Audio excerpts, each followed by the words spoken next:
বার্মার একজন আলেমকে যখন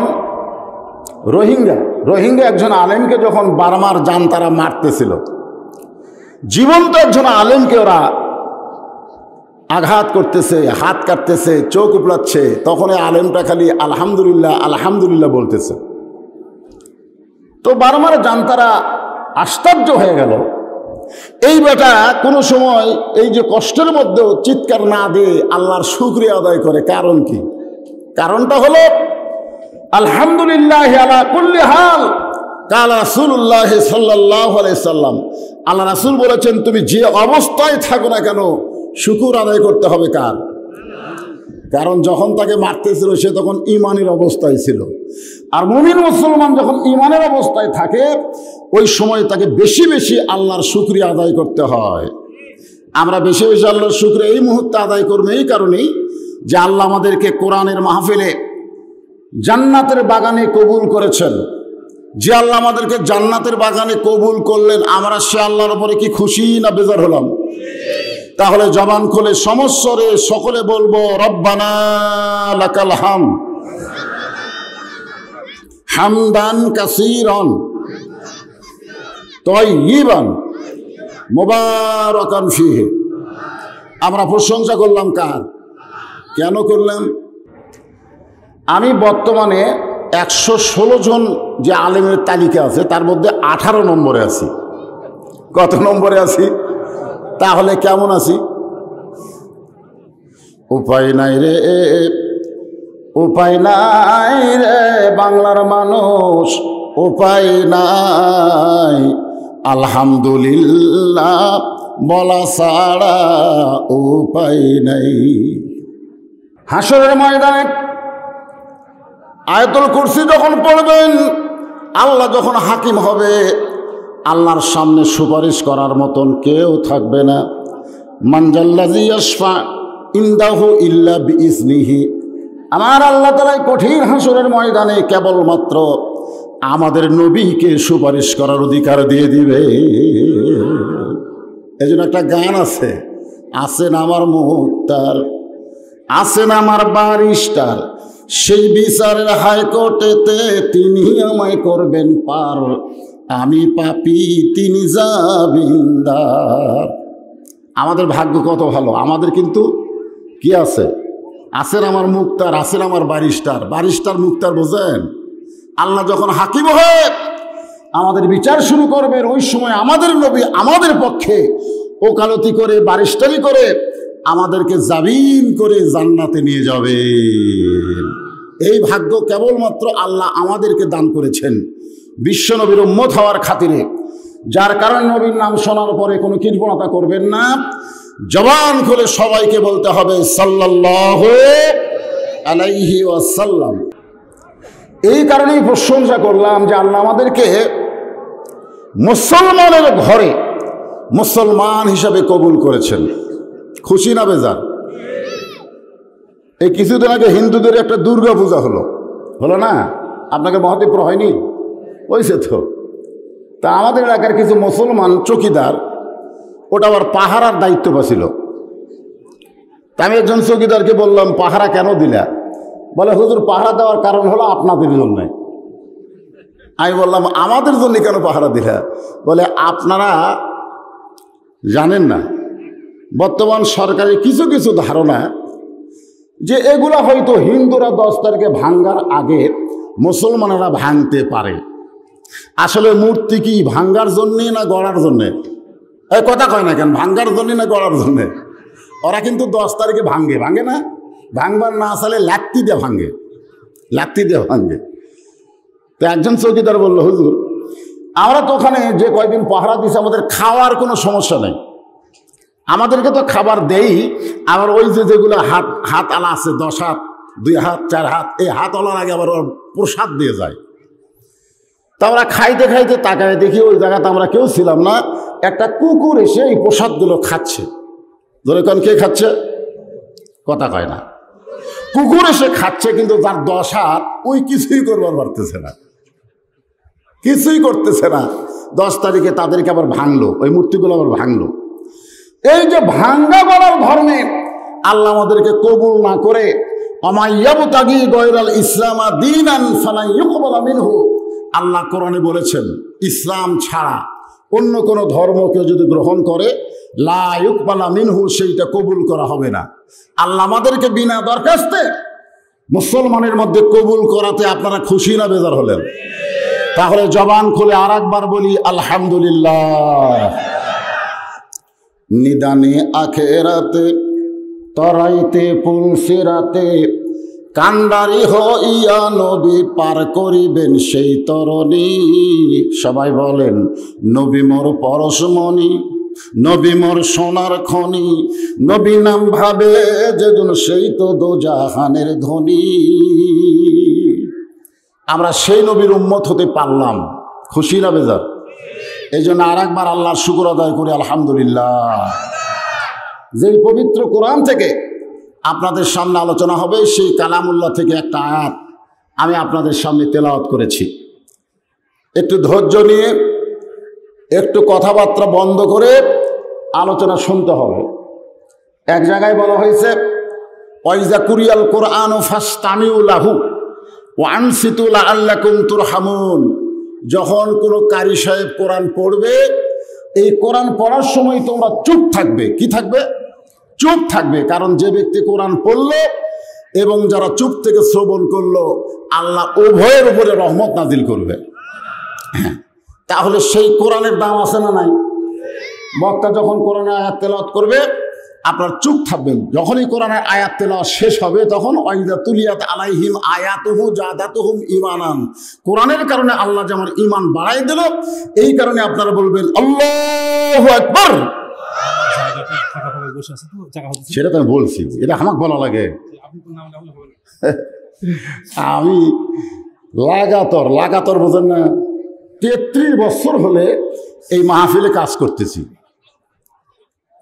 আমি তো জানি কিভাবে মাহফিলের শুরু হয়, কিভাবে শেষ হয়, দেখে দেখে আমার অভ্যাস হয়ে গেছে। মুমিনুন আল্লাযিনা, মুমিন কারা, এই সম্পর্কে আল্লাহ বলতেছেন পাইকারি হারে কিন্তু সবাই মুমিন না। কোরআনে আল্লাহ বলেছেন ওয়ামিনান নাসি মাইয়াকুলু আমান্না বিল্লাহি ওয়া বিল ইয়াউমিল আখিরি ওয়া মা হুম বিমুমিনিন। মানুষের মধ্যে এমন কতগুলো মানুষ আছে যারা বলবে আমরা আল্লাহকে বিশ্বাস করি, আখিরাতকে বিশ্বাস করি, এরপরেও আল্লাহ বলেন ওয়া মা হুম বিমুমিনিন, তারা মুমিন নয়। মারাত্মক কথা। আমরা সবাই আল্লাহকে বিশ্বাস করি কি করি না? আখিরাতকে বিশ্বাস করি কি করি না? এরপরে আল্লাহ এই কথা কেন বললেন ওয়া মা হুম বিমুমিনিন, তারা মুমিন না? আয়াতে আল্লাহ বলছে ইন্নামাল মুমিনুন আল্লাযিনা, মুমিন কারা? আমার সামনে আমরা যারা বসে আছি, আমি সহ, সভাপতি সহ, প্রধান অতিথি সহ, আমরা সকলেই মুমিন। সকলেই কি মুমিন? মানে যার ঈমান আছে। ঈমানদারকে মুমিন বলা হয়। সাহাবারা জিজ্ঞাসা করলেন এ রাসূলুল্লাহ মা হুয়াল ঈমান, ঈমান কি? আল্লাহ রাসূল বললেন ইকরার বিল লিসান, তাসদিক বিল জানান, আমল বিল আরকান।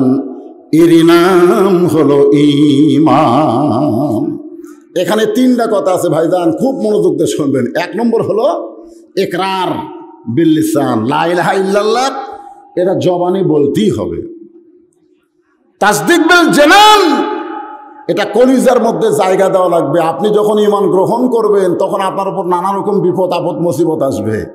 আর যদি ঈমানের কলেমা শুধু পড়ে থাকেন তাহলে আপনার উপর বিপদ আপদ মুসিবত কিছুই আসবে না। একটা হলো ঈমানের কলেমা পড়া, আর একটা হলো ঈমানকে গ্রহণ করা। আপনারা কি পড়ার মধ্যে না গ্রহণ করার মধ্যে?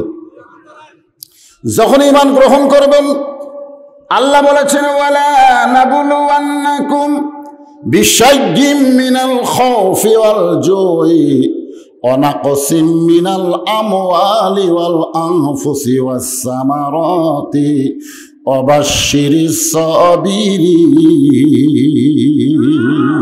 আল্লাহু আকবার। আল্লাহু আকবার বলতে কি আপনারা বিব্রত বোধ করতেছেন? বিএমপি থেকে হুম্মাম কাদের চৌধুরী, সালাউদ্দিন কাদের চৌধুরীর ছেলে চিটাগাঙ্গে একটা জনসভায় হঠাৎ বলেছে নারায়ে তাকবীর। তো নারায়ে তাকবীর যখন নেতা কইছে, সামনে যারা ছিল ওরা আল্লাহু আকবার কইছে। আপনি নারায়ে তাকবীর শোনার পরে কি বলা লাগবে? ওনারা খেয়াল করেনি যে আমরা বিএনপি করি, এ কথা ওনাদের খেয়াল নাই। মানে তাকবীর দেওয়ার সময় কোনো খেয়াল থাকে যে আমি কোন দল করি? সবাই যখন আল্লাহু আকবার কইছে, তখন ওই মঞ্চে কিছু মুরব্বী বিএনপি ছিল, মুরব্বী। এই মুরব্বীরা বিব্রত বোধ করে বলল যে এইটা তো আমাদের স্লোগান নয়, এটা নয়। তা আপনারা কি এরকম বিব্রত বোধ করতেছেন? কেউ যদি বলে আল্লাহু আকবার আমাদের স্লোগান নয়, ওই ডাহা কাফের। ও যে কাফের এই ব্যাপারে কোনো সন্দেহ নাই, কারণ যখনই জন্ম নিয়েছ তোমার কানে আল্লাহু আকবার। জোরে কোন কথা ঠিক কিনা? তুমি যখন মারা যাবে তোমার লাশ সামনে নিয়ে ইমাম বলবে আল্লাহু আকবার। আমাদের ফজর শুরু হয় আল্লাহু আকবার দিয়া, আমাদের ইশার নামাজ শেষ হয় আল্লাহু আকবার দিয়া। জোরে কোন কথা ঠিক কিনা? আমরা মুসলমান, আমরা কোরআনের মাহফিলে কোনো দলাদলি করব না। নারায়ে তাকবীর যখন শুনবো জবান খুলে যদ্দূর শক্তি থাকে আল্লাহু আকবার বলবো, কারণ আল্লাহু আকবারে আল্লাহ খুশি হয়, আর বেজার একজন হয়, তার নাম হলো শয়তান। জোরে কোন কথা ঠিক কিনা? হাইরে হাইরে, শয়তান যা বেজার ভাই। রাসূল বলেছেন আল্লাহু আকবার শোনার পরে শয়তানে এত জোরে দৌড় মারে, দৌড়ের চুলের পাছা দিয়ে বাতাস বার হয়ে যায়। জোরে কোন কি বার হয়ে যায়? কিন্তু আমাদের ইনসানের মধ্যে, মানুষের মধ্যে যাদের ভিতরে শয়তান থাকে, তারা অবশ্যই আল্লাহু আকবারের বিরুদ্ধে কিছু কথা বলবার চায়। তা আমাদের ভিতরে শয়তান আমরা বার করা খুব কঠিন। বাইরের শয়তানকে তাড়ানো যাবে, কিন্তু ভিতরে যেটা ঢুকে আছে এইটা তাড়ানো সম্ভব না। কারণ এই শয়তানের জন্ম ইবলিসেরও আগে। আমাদের ভিতরে যে শয়তান আছে, এই শয়তানের জন্ম কখন? কথা কয় না, কখন? ইবলিসেরও আগে জন্ম হয়েছে। হয়তো আপনারা বলবেন হুজুরের কি নতুন কথা বলেন, শয়তান তো শয়তান, আবার ইবলিসের আগে শয়তান কেমনে হলো? আপনারা বলেন তো, যখন আল্লাহ বলেছিলেন উসজুদু লি আদামা, তোমরা আদমকে সেজদা করো, ফাসাজাদু ইল্লা ইবলিসা আবা ইস্তাকবার, তখন একজনই আদমকে সেজদা করলো না, তার নাম কি? ইবলিস। আপনারা বলেন তো ওই সময় কোনো শয়তান ছিল? কারণ ইবলিসের দিয়ে তো শয়তানের জন্ম হলো। কিন্তু ওই সময় ইবলিসকে সেজদা দিতে কে নিষেধ করলো? যে আদমকে সেজদা করিস না, তুই আগুনের তৈরি, আদম মাটির তৈরি। এই যে আবা ইস্তাকবার, তার ভিতরে একটা অহংকার তৈরি হলো। এই অহংকারটা কে তৈরি করলো? তখন তো শয়তান ছিল না, তখন শয়তানের বাপ আর ভিতরেই ছিল, যার নাম হলো নফস। যার নাম কি? নফস। আমাদের সকলের ভিতরে নফসও আছে না ভাই? এই নফসও চিন্তা করে আল্লাহু আকবার স্লোগান দিয়া না জানি কে মনে করে, কি মনে করে আমরা কারো দিকে না তাকায়, তাকায় থাকবো কার দিকে? আরো জোরে বলেন নারায়ে তাকবীর, লিল্লাহি তাকবীর। আল কোরআনের আলো না, ঘরে ঘরে চলে লাভ হবে না, কারণ ঘরের মধ্যে আলো থাকলে আপনি যদি বাইরে যাবার চান লাইট লাগিতে লাগে না। এই আপনি লাইট হাতে নেন না, কেন নেন? কারণ ঘরে তো লাইট লাগে না, ঘরও আলো আছে, কিন্তু বাইরের রাস্তা অন্ধকার।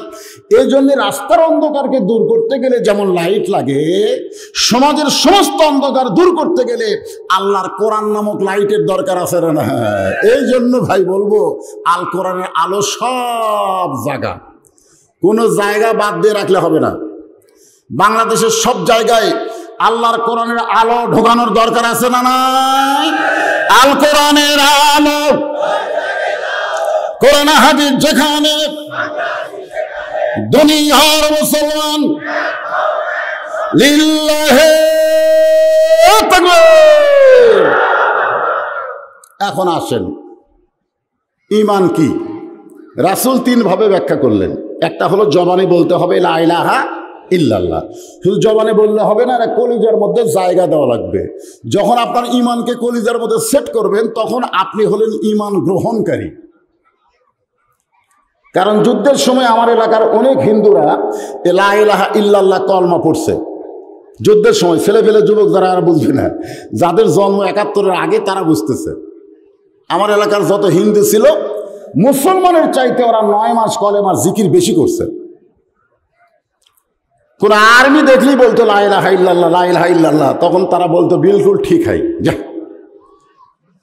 কিন্তু যেই মাত্র দেশটা স্বাধীন হয়ে গেল, ওদের মুখের কলেমা কিন্তু আর নাই, ওই আগেকার হরে রাম আবার ফিরে আসলো। ধরে কোন ঠিক কিনা? আপনার বলেন তো ওই মুখের কলমা দিয়ে কি ওরা মুসলমান?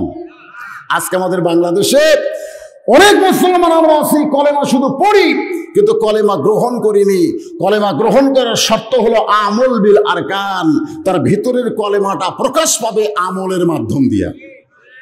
আপনারা যারা মাগরিবের নামাজ পড়েননি, ওয়াজ শুনতে আইছেন, আপনারা যতই বলেন আমি মুসলমান, আল্লাহ রাসূলের হাদিস অনুযায়ী আপনি মুসলমান না, কারণ আপনার দ্বারা আমল হয়নি। রাসূল বলেছেন বাইনাল আবদি ওয়াল কুফরি তরকুস সালাত, বান্দা আর কাফিরের মধ্যে পৃথক করার জিনিসটার নামই হলো নামাজ।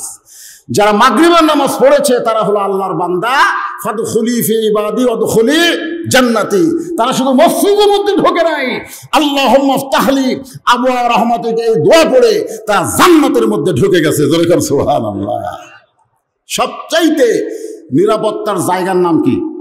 মসজিদ। জোরে বলেন নাম কি? কিন্তু করোনা যখন আইছিল তখন মসজিদও নিরাপত্তা ছিল না। আমাদের এলাকায় চৌকিদার মাইকিং করতেছে 5 ওয়াক্তে 5 জন, মানে 5 ওয়াক্তে কয়জন? 5 জন। জুমার নামাজে 10 জন, তারাবি 12 জন। তো গোটা মসজিদে মুসল্লি, কিন্তু 5 জন দিয়ে কি হবে? তখন ওরা আবার সাদা কালি দিয়ে দাগ দিল, 2 ফুট পর পর একজন দাঁড়ান লাগবে। সারা জীবন আল্লাহ রাসূল কইছেন নামাজের কাতারে কোনো ফাঁক রাখা যাবে না, ফাঁকের মধ্যে শয়তান ঢুকবে। জোরে কোন কথা ঠিক কি না? শয়তান যে খুশি হয়েছিল বুঝলে করোনা আসার কারণে, হায় হায় কি ফাঁক রে, আমি শয়তান শুয়ে থাকলে ওরা টের পাবি না। অথচ আল্লাহ রাসূল যতক্ষণ পর্যন্ত কাতকামাতির সালা না শুনেছে ততক্ষণ পর্যন্ত কেবলামুখী হয়নি। রাসূল সাহাবীর দিকে তাকায় থাকতেন, কাতার সোজা হলো কিনা, কাতারের মধ্যে কোনো সিয়ার পার্টি বসলো কিনা। সিয়ার পার্টি, ধরে কোন কি পার্টি? এখন নতুন নতুন আমদানি হচ্ছে মসজিদে সিয়ার। আপনি জানেন জামাতে নামাজ পড়া যেমন ওয়াজিব, কাতার সোজা করা তেমন ওয়াজিব। জোরে কোন কথা ঠিক কিনা? কাতার সোজা করা ওয়াজিব। আপনি সিয়ার নিয়ে যখন কাতারে বসলেন, আপনার পা কোথায় গেল? অথচ রাসূল বলেছেন পায়ের গোড়ালির সঙ্গে গোড়ালি মিল করে তোমরা কাতার সোজা করো। তাকায় দেখে পিছনে কাতার একটু ফাঁক। রাসূল বললেন এই ফাঁক কে রাখছো? ওই ফাঁক দিয়ে শয়তান বকরির মাথা বের করতে, মাথার মতন ছোট বাচ্চার মাথার মতন মাথা বের করতে, ফাঁক বন্ধ করো। তার মানে বোঝা গেল কাতারে ফাঁক থাকলে ফাঁকের মধ্যে শয়তান ঢোকে। অথচ করোনা এসে আমাদেরকে ফাঁক করে দিয়েছিল। জোরে কোন কথা ঠিক? আল্লাহ কোরআনে বললেন ফালিয়াবুদু রব্ব হাযাল বাইত আল্লাযী আত'আমাহুম মিন জু'ইন ওয়া আমানাহুম মিন খাউফ। এই ঘরের মালিকের তোমরা গোলামি করো, ইবাদত করো। তোমাদেরকে 2টা পুরস্কার সাথে সাথে দেওয়া হবে। 1 নম্বর পুরস্কার হলো তোমাদের রেজেকের কোনো পেরেশানি থাকবে না। আর 2 নম্বর পুরস্কার হলো করোনা বলো আর ক্যান্সার বলো আর যত অসুখ বিসুখ ব্যারামবেদি বলো, সমস্ত কিছুর ভয় থেকে আল্লাহ তোমাকে পুরাপুরি নিরাপত্তা দিয়ে দিবে। তাহলে নিরাপত্তার ঘরের নাম কি? আল্লাহর ঘর। জোরে কোন কার ঘর? আল্লাহর ঘর। তাহলে সেই ঘরের মধ্যে আপনি যদি দৈনিক 5 বার ঢুকতে পারেন, আপনাকে জান্নাতে ঢোকাতে আর আল্লাহ দেরি করবে না। যখন কবরে মুনকির নাকির বলবে মান রব্বুকা, তোমার রবকে, তোমার রবকে, আপনাকে উত্তর দেওয়া লাগবে না। আপনি দৈনিক যে 5 ওয়াক্ত নামাজ পড়েছেন, ওই নামাজটায় আপনার পক্ষে দাঁড়িয়ে বলবে রে মুনকির নাকির, কাকে রব সম্পর্কে প্রশ্ন করতেছ? কাকে? তো মুনকির নাকির বলতেছে যে বেটা শুয়ে আছে কবরে তাকে। বলে আমি তার পক্ষ থেকে বলতেছি দৈনিক কয় রাকাত নামাজ পড়ছে ক? মুনকির নাকিরকে প্রশ্ন করতেছে এই লোকটা দৈনিক কয় রাকাত নামাজ পড়ছে? প্রত্যেক রাকাতে আলহামদুলিল্লাহি রাব্বিল আলামিন দিয়ে শুরু করছে। জোরে কোন কথা ঠিক কিনা? যখন রুকুত গেছে তখন বলেছে সুবহান রাব্বিয়াল আযীম, যখন সিজদায় গেছে সুবহান রাব্বিয়াল আলা। তো সারা জীবন যে বেটা রব রব রব রব করে জিকির করলো, আজকে তাকে আবার নতুন করে মান রব্বুকা প্রশ্ন করা লাগবে? মুনকির নাকির কয় আল্লাহ তোমার বান্দাকে রব সম্পর্কে প্রশ্ন করলে নামাজ যে খেপা খেপছে করবো কি? আল্লাহ কয় 1 নম্বর প্রশ্ন করা লাগবে না, যার নামাজ আছে তার রব আছে। ধরে খান কথা ঠিক কিনা? অনেক বেনামাজিরা জান্নাত পেতে পারে, দান সদকা এগুলো করার কারণে আল্লাহ হয়তো জান্নাত দিতে পারে। আল্লাহ বলবেন ঠিক আছে, তোমাদের দান সদকায় আমলের কারণে মসজিদ বানিয়ে দিছো, মাদ্রাসা বানিয়ে দিছো, এই কারণে তোমাদের জান্নাত দিয়ে দিলাম, যাও। ওই বান্দাগুলো যে খুশি হবে বুঝলেন, জান্নাতের কাছে যা দেখবে দরজা বিশাল একটা তালা, এইরকম একটা তালা ঝুলানো আছে। তো বলবে আল্লাহ জান্নাত কোনটা? কয় এইটা তোর জান্নাত। তো তালা কেন? আল্লাহ কয় চাবি নাই। তবে আমার কাছে তো চাবি নাই। আল্লাহ বলতেছে, আমার রাসূল বলেছেন আসসালাতু মিফতাহুল জান্নাহ, নামাজ হচ্ছে বেহেশতের চাবি। তোর কাছে চাবি নাই কেন? তুই নামাজ পড়িসনি? কত লোক বলবে আল্লাহ চাবি আছে, এই দেখেন। তা আল্লাহ কয় ঢুকে, তো ঢুকাবে ঠিকই, ঘুরবে না। আল্লাহ কয় কে রে চাবি পাইলি, ঘোরে না কেন? বলে আল্লাহ খালি চাবি ঢোকে, দাগ তো কাটা নাই। আল্লাহ বলতেছে ও খালি জুমার নামাজ পড়ছিস তাই না, সবার শেষে যে আগে বের হয়েছিস, এগুলো একটা চাবি পাইছিস, কিন্তু 5টা দাগ থাকা লাগবে। ফজর, জোহর, আসর, মাগরিব, এশা, এই 5টা দাগ যদি না মিলে তোর চাবি খুলবে না, পাওয়া জান্নাত তোর ভাগ্যে নাই। প্রত্যেকটা মুসলমান তখন যে আফসোস করবে যে গোটা দুনিয়া ত্যাগ করতাম তাও ভালো ছিল, এক ওয়াক্ত নামাজ ত্যাগ করা আমার জীবনে ভুল হয়ে গেল। তোর কথা ঠিক কি না? এখন কারা কারা মাগরিব নামাজ পড়েননি তারা তওবা করেন। ও আমল বিল আরকান, আমল হচ্ছে 5 ওয়াক্ত নামাজ আমার জীবনে প্রতিষ্ঠা করতে হবে। জোরে কর কথা ঠিক। আল্লাহ বললেন ইন্নামাল মুমিনুনা আল্লাযীনা, মুমিন কারা কারা মুমিন, এই বিষয়টাকে সামনে নিয়ে আল্লাহ বললেন যারা প্রকৃত মুমিন হবে তাদের 3টা বৈশিষ্ট্য থাকা লাগবে। জোরে কোন কয়টা? আমার আঙ্গুলের দিকে তাকায় বলেন কয়টা? এখন আমরা সবাই দেখি তো এই 3টা বৈশিষ্ট্য আমাদের আছে কিনা। 1 নম্বর বৈশিষ্ট্য হলো ইজা যুকিরাল্লাহু ওয়াজিলাত কুলুবুহুম, তাদের 1 নম্বর বৈশিষ্ট্য হবে তারা যখন আল্লাহর জিকির করবে, এই জিকিরে তাদের অন্তরের মধ্যে এরকম কম্পন সৃষ্টি হবে। কার জিকির? এইদিকে হইছে হয়ে গেল, রাস্তার কথা হয় কেন রে? এই মাহফিলের যুব কমিটি কোথায় গেল? এরা যুবকরা নাকি 90 জন মিলে মাহফিল করতেছে। 90 জন লাগে, রাস্তা সাইজ করতে 5-7 জন হলেই চলে। কোনো মানুষ রাস্তায় জ্ঞানজাম করবে না, দাঁড়ায় থাকবে না। রাস্তা কি দাঁড়ায় থাকার জন্য? আপনার বলেন তো, রাস্তা কি দাঁড়ায় থাকার জন্য না চলাচলের জন্য? রাস্তা দিয়ে মানুষ চলাচল করবে, দাঁড়িয়ে থাকবে না। বসার এখনো জায়গা আছে, ভিতরে এসে বসেন, কোনো হইচই চলবে না। আল্লাহ কোরআনে বলেছেন ওয়াকাল আল্লাযীনা কাফারু লা তাসমাউ লিহাযাল কুরআন ওয়ালগাউ ফীহি লাআল্লাকুম তাগলিবুন। যারা কাফের, যারা বেঈমান, তাদের চরিত্র হলো যেখানে কোরআনের মাহফিল হবে আশেপাশে তোমরা হট্টগোল করো, মেলা লাগাও, গান বাজনা করো। যারা কোরআনের মাহফিল এসেছে তারা যেন কোরআনের হক কথা বুঝবার না পারে। আজকে আমাদের বাংলাদেশে কোরআনের হক কথা বলাও হচ্ছে না, যারা বলতেছে তাদেরকে বাইরেও থাকতে দিচ্ছে না, জেলের মধ্যে ঢুকাই রাখতেছে। জোরে কার কথা ঠিক কিনা? একটু হক কথা হবে, মনোযোগ দিয়ে শোনা লাগবে। রাজি আছেন? রাস্তা ক্লিয়ার, রাস্তা ক্লিয়ার। একটু মনোযোগ দিয়ে শুনবেন। ইজা যুকিরাল্লাহু ওয়াজিলাত কুলুবুহুম, যখন তারা আল্লাহর জিকির করবে, এই জিকির করার কারণে তাদের অন্তরের মধ্যে, আমার দিকে হাতের দিকে তাকান, এটা কি? আসি নাই, আসি নাই, আসি নাই। হ্যাঁ, 5 তলা বিল্ডিং হয় না, 4 তলা উঠে রাত 9টার সময় 1.5 লাখ টাকার খাটে 12,000 টাকার কম্বল গাঁত দিয়ে বলতেছে আমার বাড়ি, আমার ঘর, আমাক নামাইকে। আমার বাড়ি, আমার বাসা, আমাক নামাইকে 9টার সময় কইছে। ওর ভিতরে তলপড়াই নাই তো, ওর ভিতরে কোনো কম্পন নাই, যার কারণে দুনিয়াটাকেই শেষ ঠিকানা মনে করে। আমার বাড়ি, আমার ঘর, আমাক নামাইকে। ফেরেশতা কয় 2 কান্দে 2 ফেরেশতা। আল্লাহ কয় আল্লাহ এই শয়তান কি কইল? আল্লাহ কয় সম্মুখ হোক, বুঝতে পারবি। রাত 3টার সময় একটা ভূমিকম্প হচ্ছে। জরিকান কি কম্প? যেই ভূমিকম্প হয়েছে ওই এত ফোর্সে নামছে যে কম্বলের মধ্যে লুঙ্গি খুলে আছে, এই লুঙ্গিটা পর্যন্ত পরার টাইম পায়নি, এই ন্যাংটা হয়ে নিচে নিছে। 2 কান্দে 2 ফেরেশতা হাসতেছে। আল্লাহকে হাসিস কেন? ফেরেশতাকে আল্লাহ 9টার সময় কি কইল? আমাক নামাইকে। আর 3টার সময় ন্যাংটা হয়ে নামছে। আল্লাহ বললেন তাবারাকাল্লাযী বিয়াদিহিল মুলক মুলকু ওয়া হুয়া আলা কুল্লি শাইইন কাদির। গোটা পৃথিবীর রাজত্ব, কর্তৃত্ব, মালিকানা একমাত্র কার হাতে? সমস্ত ক্ষমতার মালিক কে?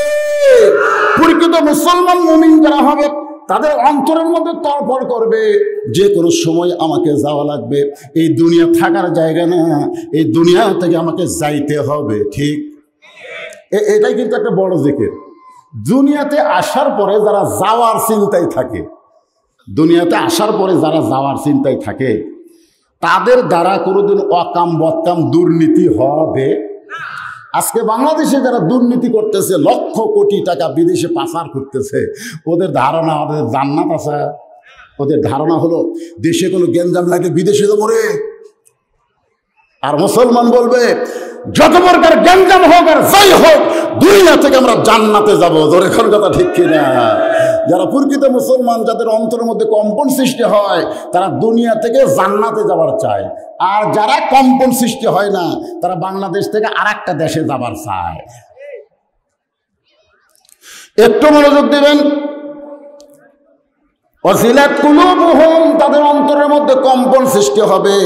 এই কম্পন সৃষ্টি করতে যে জিনিসটা লাগবে তার নাম হলো মৃত্যু। জোরে কান, তার নাম কি? সবাই বলেন। মাইক এরকম হলো কেন? মাইক বলা কুটি হলো, সারা ফেলে দিল রে। শুরুতে যেরকম ছিল কত সুন্দর সাউন্ড, আজকে মাইকে ওয়াজ করে তো মজা হচ্ছে, বুঝলেন? কোত্থেকে সে হাত মারলো? হ্যাঁ, কমিটির লোক কোথায় আছে, ভিতরে না বাইরে? তো বাইরের লোকের কথা তো চলবে না। ও তো হলো ফিসসিলমি কাফা, আল্লাহ বলেছেন ভিতরে ঢোক, ভিতরে ঢোক। বাইরে থেকে একটা বাসের মধ্যে চললেও আপনাকে লেখা আছে হাত বাইরে রাখবেন না, মাথা বাইরে রাখবেন না, নিজের জিনিস নিজে সযত্নে রাখেন। তার মানে কি? আপনি বাসের মধ্যে ওটা হাত বাইরে থন, আপনি মহাদেবপুর থেকে নগাঁও যাওয়ার আগেই আপনাকে হাসপাতালে যাওয়া লাগবে। জোরে কোন কথা ঠিক কিনা? তো কোরআনের মাহফিল করবেন আর বাইরে থেকে শুনবেন, ভিতরে আসেন, ভিতরে বসেন, মজাও পাবেন, কালো বক্তার দেখাও হবে, তাফসিরও বুঝতে সুবিধা হবে। ঠিক কিনা বলেন? এই যে যন্ত্রগুলো দেওয়ার কারণে অনেকে আমাকে দেখতে পাচ্ছে না, মন খারাপ করে, দেখ পারাচ্ছে অনেকে। আর তোমরা বাইরে থাকা সাউন্ড খোঁজো, ভিতরে আসো।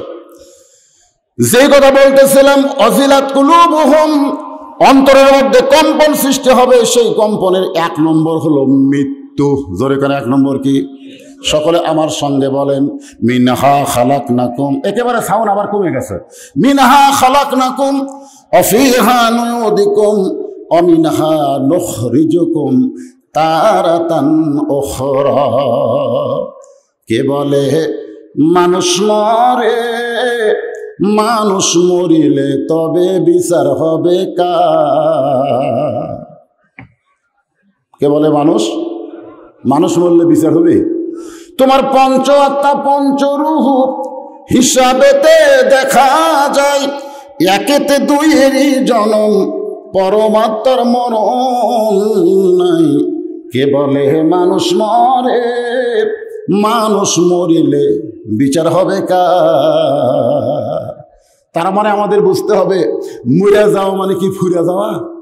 মরার পরে কিন্তু, মরার পরে ওদের একটা গান নাই, যদি ফুলগুলো হয় অভিমানে ঝরে যায়, আমি মালা গেথে বলো কারে পরাবো, সে যে কেন এলো না, কিছু ভালো লাগে না, কবরে আসুক, কন কবরে আসুক তারে সিল মারিব। এমন সিল মারা মারবি ভাই, এরা দুনিয়াতে সমানে মারতেছে। জোরে কান ঠিক কিনা? জাগা মতায়, জাগা মতায়। একটু মনোযোগ দেবেন, তাহলে ওয়াজিলাত কুলুবুহুম, অন্তরের মধ্যে কম্পন সৃষ্টি করতে গেলে এক নম্বর মরা লাগবে, এই দুনিয়া থেকে যাওয়া লাগবে। আপনি কেমন হয়ে যাবেন? আল্লাহ বলেন, ইয়া আইয়ুহাল্লাযীনা আমানু তাকুল্লাহা হাক্কা তুকাতিহি ওয়া লা তামুতুন্না ইল্লা ওয়া আনতুম মুসলিমুন। আমরা যদি মুসলমান হয়ে মরতে চায় আমাদের করণীয় কি আল্লাহ আয়াতের মধ্যে বলে দিয়েছে। 1 নম্বর হচ্ছে আত্তাকুল্লাহ, ভয় করতে হবে কার? এ জবান খুলে বলেন কার? শুধু ভয় করলে হবে না, হাক্কা তুকাতিহি, নিয়ম মতো ভয় করা লাগবে। নিয়ম মতো যদি আল্লাহর ভয় করতে চায় তাহলে আল্লাহর হুকুম আহকাম পালন করা ছাড়া উপায় নাই। এখন খুব খেয়াল করবেন, বর্তমানে বাংলাদেশে যে পরিবেশ চলতেছে, এই পরিবেশ যুবকদেরকে নষ্ট করতেছে। আমাদের যুবকের হাতে একটা করে স্ক্রিন টাচ মোবাইল থাকা মানে, যুবকেরা, আমি তো আমার এলাকার যুবকদের দিকে তাকায় দেখি, এদেরকে হেদায়েতের রাস্তায় ফিরে আনতে গেলে 1,000 নবীও যদি আল্লাহ পাঠায় তাও পারবে না, পারবে না। কারণ যেইভাবে এরা টাল হয়ে গেছে, টাল বোঝেন না? টাল একটা মোটর সাইকেল চালায়, আমি একজনের মোটর সাইকেলে তাকায় দেখি নিচে যেটি বসবে সেটি দোপা, দোপা বোঝেন না? নিচু, পিছন দিকে সিঁড়িটা সেরকম উঁচা হয়ে গেছে। আমি বললাম, খেরে বা টাকা পয়সা এটা কিনলি কেন? তুই যদি এখানে বসিস তাহলে উঁচেত কে বসবে? উঁচেত কে বসবে? বাবা আমার বউ বসবে। তাহলে কি বোঝাচ্ছে? যে আমি পুরুষ মানুষ নিচে থাকবো, বউকে আমার উপরে রাখবো। আল্লাহ কোরআনে কি বলেছেন? আর রেজালু কাওয়ামুনা আলান নিসা, পুরুষরা থাকবে উপরে, নারীরা থাকবে নিচে। কথাকার কথা বল না কেন? কথাকার। আর আমাদের বাংলাদেশের একটা যানবাহনের সাইজ কি দেখছেন? মরদ মানুষ নিচে থাক, মেয়ে মানুষ উপরে থাক। একটু মনোযোগ দিবেন, যুবকেরা মোবাইল চালায়, এমন ভাবে তারা ফ্রি ফায়ার পাবজি গেম খেলতেছে, নেটের মাধ্যমে তারা যে অন্যায় করতেছে। এই যুবকদেরকে হেদায়েতের পথে আনা খুব কঠিন, তবে সম্ভব হবে। এই যুবকগুলো যদি একটাবার চিন্তা করে আসলে যাইতে হবে, এই দুনিয়া থাকার জায়গা না, এই দুনিয়া থেকে আমাকে বিদায় নেওয়া লাগবে। আল্লাহ আফসোস করে বলেছেন, ইয়া আইয়ুহাল ইনসানু মা গররাকা বিরাব্বিকাল কারীম। মানুষ কিসের মায়ায় পড়ে, কিসের ধোকায় পড়ে তোমাদের সম্মানিত আপন আল্লাহকে তোমরা ভুলে যাও। আমাদের সবচাইতে আপন জনের নাম কি? যারা বলতেছেন না, জবান খুলে একটু জিকির হালে বলেন আল্লাহ। আমাদের সবচাইতে আপন জনের নাম কি? আল্লাহ। আল্লাহ বলেছেন আস্তাগফিরুল্লাহ, ফিরাই ফিরাই ফিরাই, এখনো সময় আছে বাবা, যা করছো করো, ফিরে আসো। আমি আল্লাহ মাফ করার জন্য তৈরি হয়ে আছি, তুমি তওবা করবে, আমার রহমত থেকে নিরাশ হবে না। লা তাকনাতু মির রাহমাতিল্লাহ ইন্নাল্লাহা ইয়াগফিরুয যুনুবা জামিআ ইন্নাহু হুয়াল গাফুরুর রহিম। আমার মায়েরা যারা পর্দার অন্তর আছেন শোনেন একটু মনোযোগ দিয়া। গভীর রাত্রে আল্লাহ নবীর ঘুম ভাঙ্গে গেছে। দেখেন, অজিলাত কুলুবুহুম কারে কয়? অন্তরের মধ্যে কম্পন কারে কয়? একটু শোনেন। গভীর রাত্রে আল্লাহ নবীর ঘুম ভাঙ্গে গেছে। ঘুম ভাঙ্গার কারণ হলো খাদিজাতুল কুবরা। আল্লাহ নবীর এই ডান হাতখানা বুকের মধ্যে নিয়ে ফুঁপায়া ফুঁপায়া কাঁদতেছে। আল্লাহ রাসূল বলে, খাদিজা, আমি নবী ঘুমাই, দুনিয়ার সবাই ঘুম পাড়ে, আর তুমি কান্দো কেন? খাদিজা বলে, ইয়া রাসূলুল্লাহ, আপনি না ঘুমাইলে আমি কোনো দিন ঘুমাই না। সুবহানাল্লাহ কবেন না? আপনি না ঘুমাইলে আমি কোনোদিন ঘুমাই না। কারণ দুনিয়াতে প্রত্যেকটা মেয়ের বিয়ের পরে মেয়েটাকে তার স্বামীর হাতে তুলে দেওয়া হয়। মেয়েটাকে তার স্বামীর হাতে তুলে দিয়ে বলে, বাবা, আজ থেকে আমার মেয়ের দায়িত্ব তোমাকে দিয়ে দিলাম। কিন্তু আমি খাদিজা আপনার সঙ্গে যখন আমার বিয়ে হলো, তখন আমার দুইটা হাত আপনার হাতে তুলে দেওয়ার মতন কোনো মানুষ দুনিয়াতে নাই, বরং আপনার দুইটা হাত আপনার চাচা আমি খাদিজার হাতে তুলে দিয়ে বললেন, খাদিজা, আজ থেকে আমার এতিমের দায়িত্ব তোমাকে দিয়ে দিলাম। তাহলে রাসূলের জীবনে বিয়ার সময় সিধা না উল্টা? এই সিধা না উল্টা? কি কর? উল্টা খবর বলেন না। আপনি বিয়ে করছেন, বইয়ের হাত আপনার হাতে তুলে দেয়নি? দেয় নাই, আজ থেকে আমার মেয়েকে তোমার হাতে দিলাম। কিন্তু খাদিজার হাতে নবীকে তুলে দিছে। সেদিন থেকে খাদিজা বুঝতে পেরেছে শিশুকালে মইরা গেছে মা, গর্বে থাকতে মরছে পিতা নবী চোখে দেখলেন না, কে করিবে লালন পালন, কে দিবে সান্ত্বনা, এই দুনিয়ার এতিম নবী ছিলেন একজনা। আলাম ইয়াজিদিকা ইয়াতীমান ফাআওয়া, আল্লাহ কোরআনে বলেছে আপনাকে আমি এতিম হিসেবে পেয়েছি। জোরে কোন সুবহানাল্লাহ। খাদিজা বলে হুজুর আপনি ঘুমায় গেলেন, আমি খাদিজা ঘুমাতে চাই। ঘুমের পূর্বে একটা জিকির আছে, সেই জিকিরটা হলো আল্লাহুম্মা বিইসমিকা। আপনারা ঘুমের আগে জিকির করেন? আল্লাহুম্মা বিইসমিকা আমুতু, আমুতু অজিলাত কুলুবুহুমকে বোঝাতে গিয়ে বলতেছে আমুতু ওয়া আহইয়া, আগে জীবন না, আগে মরা। আপনি যখন ঘুমাতে যাচ্ছেন এই জিকির কেন করলেন? এই জিকিরের বাংলা কি? আরবিতে তো বললেন, এর একটা বাংলা অর্থ আছে না নাই? যেরকম আছে না নাই? হ্যাঁ, বাংলা অর্থ কি? আমি মরে যাচ্ছি, আমি মরে যাচ্ছি, তুমি যদি আমাকে চেতন না করো, আমি খাদিজার কোনো ক্ষমতা নাই যে আমি চেতন পাবো। খালি খাদিজা, আমাদেরও জিকির করতে হবে। আমি যে ঘুমের মধ্যে মরে গেলাম, আমাকে জাগ্রত করার মালিককে। আরো জোরে। তা আপনি ঘুমানোর সময় কি এসা নামাজ পড়ে ঘুমালেন না না পড়ে ঘুমাচ্ছেন? না, আপনাকে বলতেছি না, সবাইকে লক্ষ্য করে বলতেছি, আপনি যে ঘুমাচ্ছেন রাত্রে, এটা কি এশার নামাজ আদায় করার পরে ঘুমাচ্ছেন না না পড়ে ঘুমাচ্ছেন? আপনি যদি এশার নামাজ আদায় করে ঘুমিয়ে যান, ফজর আগে যদি আল্লাহ আপনার মৃত্যু দিয়ে দেয়, দুনিয়ার কোনো মুসলমান যদি আপনার জানাজা নাও করে, তারপরেও নামাজের উসিলায় আল্লাহ আপনাকে জান্নাত দিয়ে দিবে। আর আপনি যদি এশার নামাজ না পড়ে ঘুমিয়ে যান, ফজর আগে যদি আপনার মৃত্যু হয়ে যায়, দুনিয়ার সমস্ত মানুষ যদি আপনার জানাজা আদায় করে, তারপরও আপনি জান্নাত পাবেন না, আপনাকে জাহান্নামী হতে হবে। কারণ মান তারাকা সালাতা মুতাম্মিদান ফাকাদ কাফারা, ইচ্ছা করে একটা ওয়াক্ত নামাজ যে বাদ দিল, সে আল্লাহর সঙ্গে কুফরি করলো।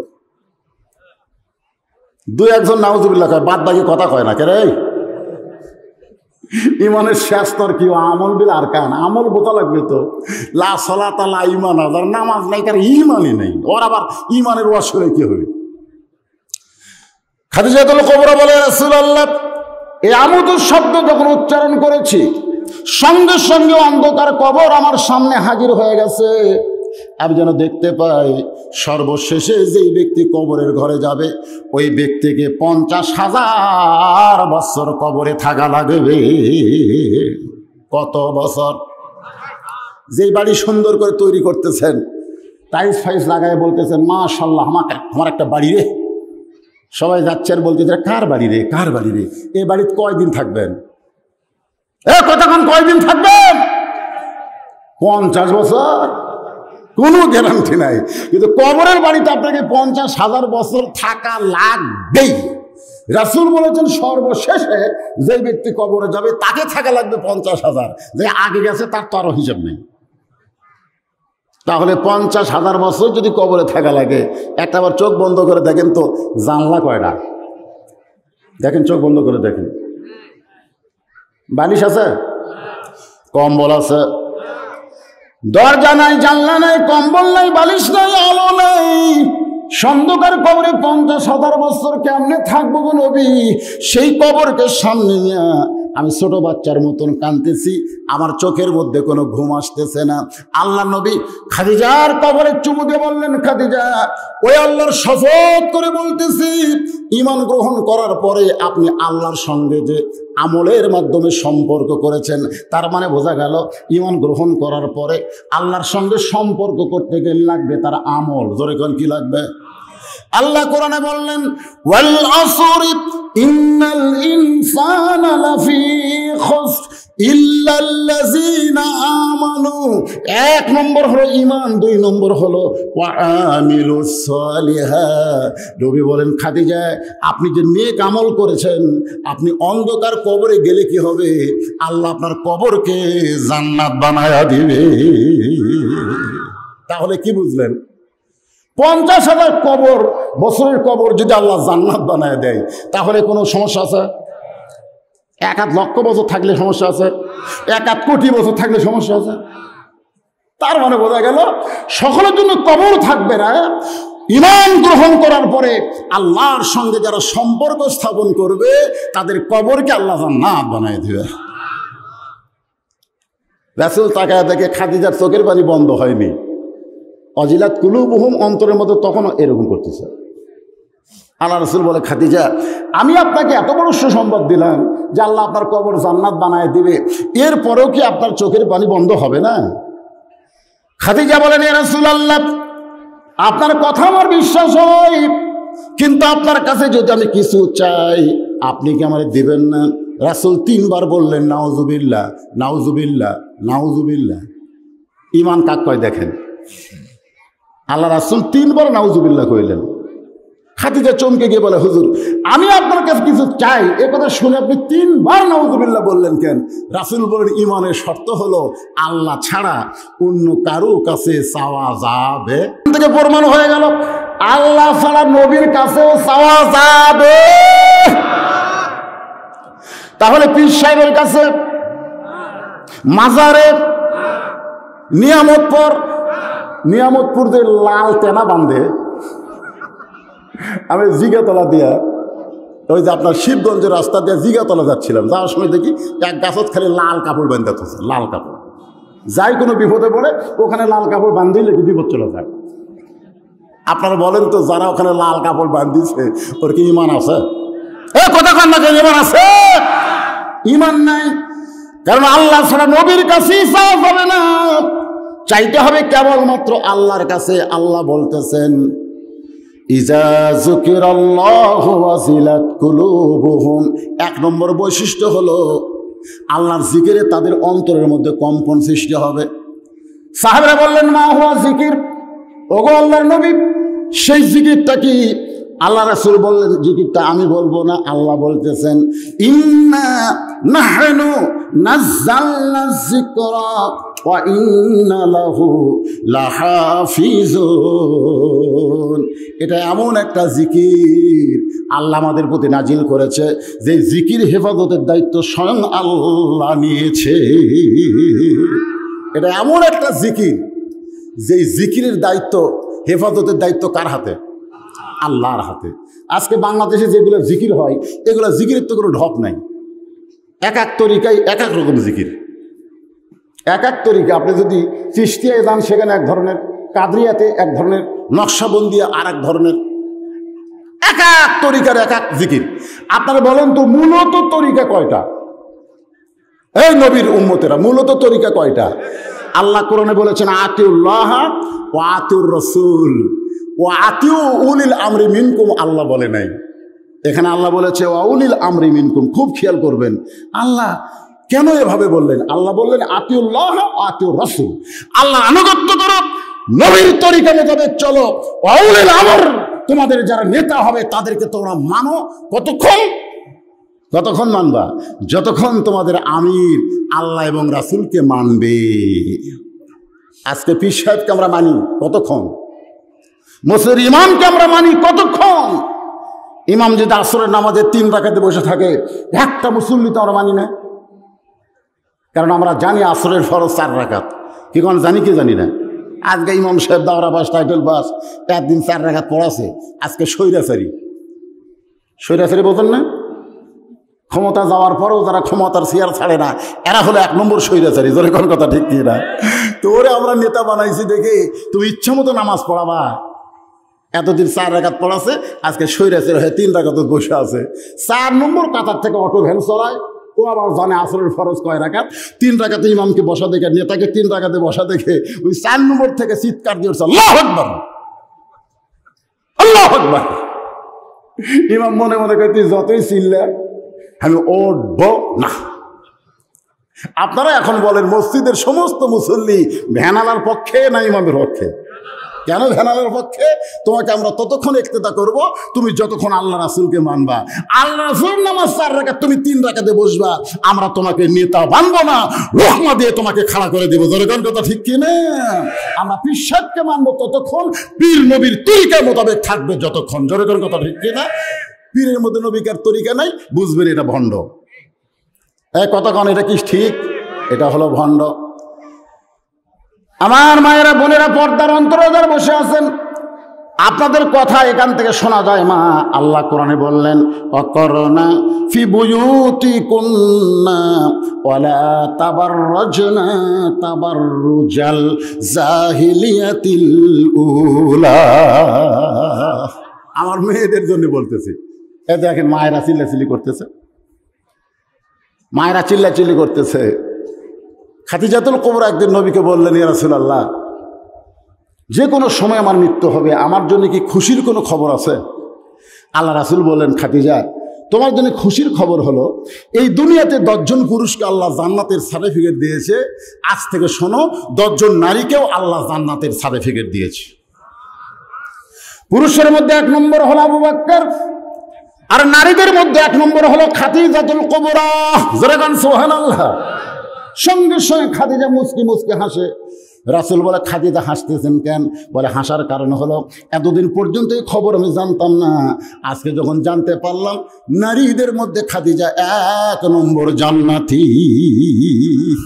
আনন্দে আমার কলজা ফাটা যায়। রাসূল বলে, খাদিজা, আপনি 1 নম্বর জান্নাতি হয়েছেন এটা ঠিক, কিন্তু জান্নাতি নারীদের নেত্রী কিন্তু আপনি না। খাদিজা কয়, 1 নম্বর জান্নাতি হলাম, তাহলে জান্নাতের নেত্রী আবার কেউ হবে?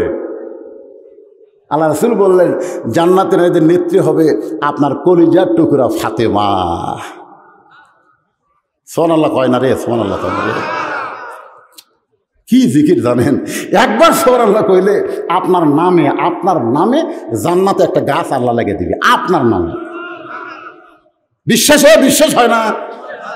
যতবার সুবহানাল্লাহ বলবেন ততবার একটা করে গাছ আপনার নামে, কারো নামে না, আপনার নামে আল্লাহ জান্নাতে লাগাই দিবে। ইউক্যালিপটাস কি গাছ লাগাবে? Eucalyptus, mahogany? না, ফলদার বৃক্ষ। ওয়ালা তাস্তাহি আনফুসুকুম, আপনি যেমন ফল চাবেন তেমন ফল ওই গাছ থেকে আপনি পাবেন। জোরে করে সুবহানাল্লাহ। হাই রে গাছ রে, যে গাছের যে একটা ছায়া হবে, এই ছায়া অতিক্রম করতে তাজা ঘোড়া লাগবে 500 বছর। এখন আপনি চিন্তা করতেছেন তাহলে আপনার জান্নাত কত বড় হবে? আল্লাহ নবী বলেছেন, সর্বশেষে যেই ব্যক্তি জান্নাত পাবে সেই ব্যক্তিকে এই দুনিয়ার চাইতে 2 গুণ বড় জান্নাত আল্লাহ দিয়ে দিবে। তাহলে জান্নাতের মধ্যে গাছের দরকার আছে না নাই? বর্তমান সরকারও কি বলতেছে, প্রাকৃতিক ভারসাম্য রক্ষা করতে গেলে বেশি বেশি গাছ লাগাও। আমাদের জান্নাত যেন মরুভূমি না হয়, এই জন্য সুবহানাল্লাহর গাছ এখান থেকে লাগান লাগবে। কোনো কারণে আল্লাহ যদি আমাকে জাহান্নাম দেয়, আমার বিশ্বাস আপনাকে আল্লাহ জাহান্নাম দিবে না। যদি দেয়, যদি বলে তো একটা কথা আছে, তখন এই গাছগুলো কি করবে জানেন? এটা আপনারা সুবহানাল্লাহকে গাছ লাগাচ্ছেন, এই গাছগুলো হাউমাউ করে কান্না শুরু করে দিবে। আল্লাহ কয়, কেরে গাছ কান্দিস কেরে? গাছগুলো বলতেছে, আল্লাহ কান্দার কারণ হলো আমরা জান্নাতে আসি আর আমাদের মালিকগুলোকে আপনি জাহান্নাম দিচ্ছেন। আমাদের মালিক যদি জাহান্নামে যায়, আমরা কার আশায় এই জান্নাতে থাকি? আল্লাহ বলবে, গাছ কি চাও? গাছগুলো বলবে, আল্লাহ মালিক যাবে যেখানে আমরাও যাব সেখানে। দেখছেন আমাদের গাছগুলো আমাদেরকে কত ভালোবাসে। আর তারেক জিয়ার যারা সাঙ্গপাঙ্গ বগুড়া, তখন তারেক জিয়া আসতেছিল, এরকম জিকির করতেছিল, তারেক জিয়া যেখানে আমরা আছি সেখানে। তারেক জিয়া জেলখানায় 1 সেন্সার মিছিল নাই, আমরা জাহান্নামে যাচ্ছি, অথচ গাছগুলো বলবে, আল্লাহ মালিক যাবে যেখানে আমরাও যাব সেখানে। আল্লাহ বলবে, জান্নাতি গাছ, তোদেরকে জাহান্নামে পুরানোর জন্য তো আমি জান্নাতে লাগাইনি। আল্লাহ গাছগুলো বলবে, আল্লাহ এটাই যদি আপনার চাওয়া হয় তাহলে মালিকগুলো আমাদের দিকে ফিরে দিলেই তো লেখা শিখে যায়। আল্লাহ রাসূল বলেন, ওই গাছের ওসিলায় আল্লাহ তাআলা ওই সকল জাহান্নামী বান্দাকে আবার জান্নাতি ঘোষণা করে দিবে। হয়তো ভাবতেছেন, হুজুর তাহলে সুবহানাল্লাহ বললেই যদি এত ভালো হয়, অন্য কিছু করার দরকার না। রাসূল বলেছেন, 3টা তাসবিহ যাদের জবান থেকে বের হবে, একটা হলো সুবহানাল্লাহ, একটা হলো আলহামদুলিল্লাহ, একটা হলো আল্লাহু আকবার। তোমরা বিশ্বাস রাখো, যত বড়ই তোমরা পাপী হও না কেন, এই 3টা তাসবিহ যার জবান দিয়ে বের হয়, ওই ব্যক্তি দুনিয়াতেই মাপ পাইয়া জান্নাতি হয়ে যাবে। তার মানে বোঝা গেল, আমরা যারা সুবহানাল্লাহ বলতেছি আমরা দুনিয়াতে মাপ পাবো ইনশাআল্লাহ। একটু মনোযোগ দিয়ে শুনবেন। তাহলে সবচাইতে বড় জিকির কি? যে জিকির আমার আল্লাহ তাআলা নিজেই হেফাজত করতেছেন, এই জিকিরটা নাজিল হয়েছে ইন্না নাহনু নাযালনা যিকরা, এই জিকিরটার নামই হলো আল্লাহর কোরআন। কি? আল্লাহর কোরআন। এই মুসলমান বাবাজিরা শোনেন, এখন যদি একটা কোরআন শরীফ এনে আপনাদেরকে বলি, ভাই আসেন কোরআন শরীফটা ধরেন তো, এখানে অনেক যুবক আছে তারা কিন্তু কোরআন শরীফ ধরবে না। পড়ার কথা কিন্তু বলা হচ্ছে না, খালি কোরআন শরীফটা ধরো, এরকম কোরআন শরীফ তার হাতে দেওয়া হয়, ওই হাত টান দেবে। কারণ ওই যুবক জানে লা ইয়ামাসসুহু ইল্লাল মুতাহহারুন, এটা এমন একটা জিকির, এমন একটা কিতাব যেটা স্পর্শ করতে গেলে নিজের শরীর আগে পবিত্র করা লাগে। আজকে আমাদের বাংলাদেশের অধিকাংশ ছাত্র যে শিক্ষায় শিক্ষিত হচ্ছে, এই শিক্ষা তাদেরকে পবিত্র করতেছে না, চরিত্রবান করতেছে না। শাকিব খানের মতন পেট ভরে দেওয়া শিক্ষা গ্রহণ করছে। জোরেকার কথা ঠিক কিনা? বাংলাদেশের সবচাইতে বড় লুচ্চার নাম হলো শাকিব খান। জোরেকান কি খান? ওর কাছে যে মেয়ে মানুষ যায় ওই আর পেট ভরে দেয়। আমাদের মধ্যে মৌলানা বউ নিয়ে রিসোর্টে গেলে সাংবাদিক জিজ্ঞাসা করে এটা কার বউ? মামুনুল হক বলে আমার বউ। কাবিন আছে? আলেমরা বলে ধরা পড়লে সাংবাদিকরা কাবিন চায়। আর এই বেটা বিয়ে ছাড়া পেটের মধ্যে বাচ্চা দেয়, বাচ্চা হওয়ার 2 বছর পরে ফেসবুকে সাপ্লাই দেয়, তারপরেও ওর কাছে কোনো সাংবাদিক যায় না। জোরে কোন কথা হেঁটে বলবেন না কেন? আলেমদের কাছে ভালোই যাও, হ্যাঁ? আর ওদের কাছে একটু মনোযোগ দিয়ে শুনবেন। ওয়াজিলাত কুলুবুহুম, এই যে অন্তরের মধ্যে কম্পন সৃষ্টি হবে, সেই জিকিরটা কি? সেই জিকিরটার নাম হলো আল্লাহর কোরআন। ধরে বলেন নাম কি? এই কোরআন যদি আপনারা ধরবার চান, যদি কোরআন স্পর্শ করতে চান, তাহলে নিজের শরীর পবিত্র করা লাগবে। যেই জিকির স্পর্শ করতে গেলে শরীর পবিত্র করতে হয়, সেই জিকির যদি কেউ গ্রহণ করে তাহলে আল্লাহ তাকে ফেরেশতার চাইতেও পবিত্র বানায়া দেয়। ওয়াইজা তুলিয়াত, 2 নম্বর বৈশিষ্ট্য এখন আলোচনা হচ্ছে, একটু মনোযোগ দিবেন। ওয়াইজা তুলিয়াত আলাইহিম আয়াতুহু, যখন এই জিকির তারা তেলাওয়াত করবে, এই তেলাওয়াতের কারণে আল্লাহ তাদের ঈমানের জজবা বাড়ায়া দিবে। আমি কিন্তু বলেছি ওই জিকির যারা পড়বে তাদের না, ওয়াইজা তুলিয়াত মানে যারা তেলাওয়াত করবে। তেলাওয়াত মানে কি? তেলাওয়াত মানে হলো কোরআন পড়তে হবে। এই আমার দিকে খেয়াল করেন, কোরআন কি করতে হবে? পড়তে হবে, কোরআন বুঝতে হবে, কোরআন মোতাবেক নিজের জীবনকে পরিচালনা করা লাগবে। নবী তাকায় দেখে খাদিজার চোখ দিয়ে দর দর করে পানি পড়তেছে। আল্লাহ নবী বলে, খাদিজা কান্দো কেন? বলে, ইয়া রাসূলুল্লাহ, আমি 1 নম্বর জান্নাতি হলাম, আর আমার পেটের মেয়ে জান্নাতি নারীদের নেত্রী হলো। ফাতেমা এমন কি আমল করলো যে আমল করার কারণে আমাকে বাদ দিয়া আমার মেয়েকে আল্লাহ জান্নাতি নারীদের নেত্রী বানালো। আল্লাহ নবী বলেন, খাদিজা আমি আপনাকে 2টা প্রশ্ন করব, তার মধ্যে 1 নম্বর প্রশ্ন হলো আপনি বলেন তো কত বছর বয়সে ঈমান গ্রহণ করছেন? খাদিজা বলে, হুজুর 55 বছর বয়সে। রাসূল বলে, তাহলে 55 বছর ঈমান গ্রহণ করার আগে আপনি কি ছিলেন? খাদিজা বলে, আমি কাফের ছিলাম। নবী চোখের পানি বের করে বলে, খাদিজা আপনার জীবনের 55 বছর আপনি কুফরি হালে কাটাইছেন, এখন বলেন তো ফাতেমা কত বছর বয়সে ঈমান গ্রহণ করেছে? খাদিজা বলতেছে, জান্নাতি জান্নাতি, আমার ফাতেমা জন্মসূত্রে জান্নাতি হয়ে জন্মেছে। আল্লাহ রাসূল বলে, খাদিজা 2 নম্বর প্রশ্ন হলো আপনার যে মুখের সাইজ, নাকের সাইজ, গায়ের রং, এটা দুনিয়ার কত পুরুষ মানুষ দেখছে? খাদিজা বলে, হুজুর 40 বছরে যখন আপনাকে স্বামী বলে স্বীকার করলাম, ওই সময় মক্কার সবচাইতে ধনবতী রমণী আমি ছিলাম। আমার হাজার হাজার ব্যবসা ছিল, এই ব্যবসা পরিচালনা করতে গিয়ে হাজার হাজার পুরুষ মানুষের সঙ্গে আমার দেখা হচ্ছে। আমার নাকের সাইজ, মুখের সাইজ, গায়ের রং দুনিয়ার হাজার হাজার পুরুষ মানুষ দেখেছে। আল্লাহ নবী বলে, খাদিজা এখন আপনি বলেন আপনার পেটের মেয়ে ফাতেমার চেহারা দুনিয়ার কত পুরুষ মানুষ দেখেছে? রাসূলকে খাদিজা কান্দার বলে, রাসূলুল্লাহ আমার ফাতেমার চেহারা দুনিয়ার পুরুষ মানুষ কেমনে দেখবে? কারণ ফাতেমা পর্দার মধ্যে জন্ম নিয়েছে, পর্দার ভিতরে বড় হচ্ছে। রাসূল বলতেছেন, খাদিজা শুধু পর্দার ভিতরে জন্ম হয়েছে, পর্দার মধ্যে বড় হচ্ছে তা নয়, শুনে নাও ফাতেমার পর্দার ভিতরে মৃত্যু হবে। আল্লাহ তার কবরকে কিয়ামত পর্যন্ত দুনিয়াবাসীর কাছে পর্দা করে দিবে। শুধু এই যে পর্দা, এই পর্দার কারণে আল্লাহ ফাতেমাকে খাতুনে জান্নাত ডিগ্রি দিয়েছে। আমার মায়েরা, যারা পর্দার অঞ্চলে বসে চিল্লাচিল্লি করতেছেন, আপনার জান্নাতে মামুর বাড়ি, জান্নাতকে আপনার মামুর বাড়ি। ফাতেমা যাদেরকে সিগনেচার করবে, ফাতেমা নবীর মেয়ে ফাতেমা যাদেরকে সিগনেচার করবে, তারা ফাতেমার সাথে জান্নাতে ঢুকবে। এই চিল্লাচিল্লি হাউমাউ করলে জান্নাতে যাবেন? এসব স্টার জলসা জি বাংলা দেখে এরা নষ্ট হয়ে গেছে। চিল্লাচিল্লি এবার থামবে, ইনশাল্লাহ থামবে না।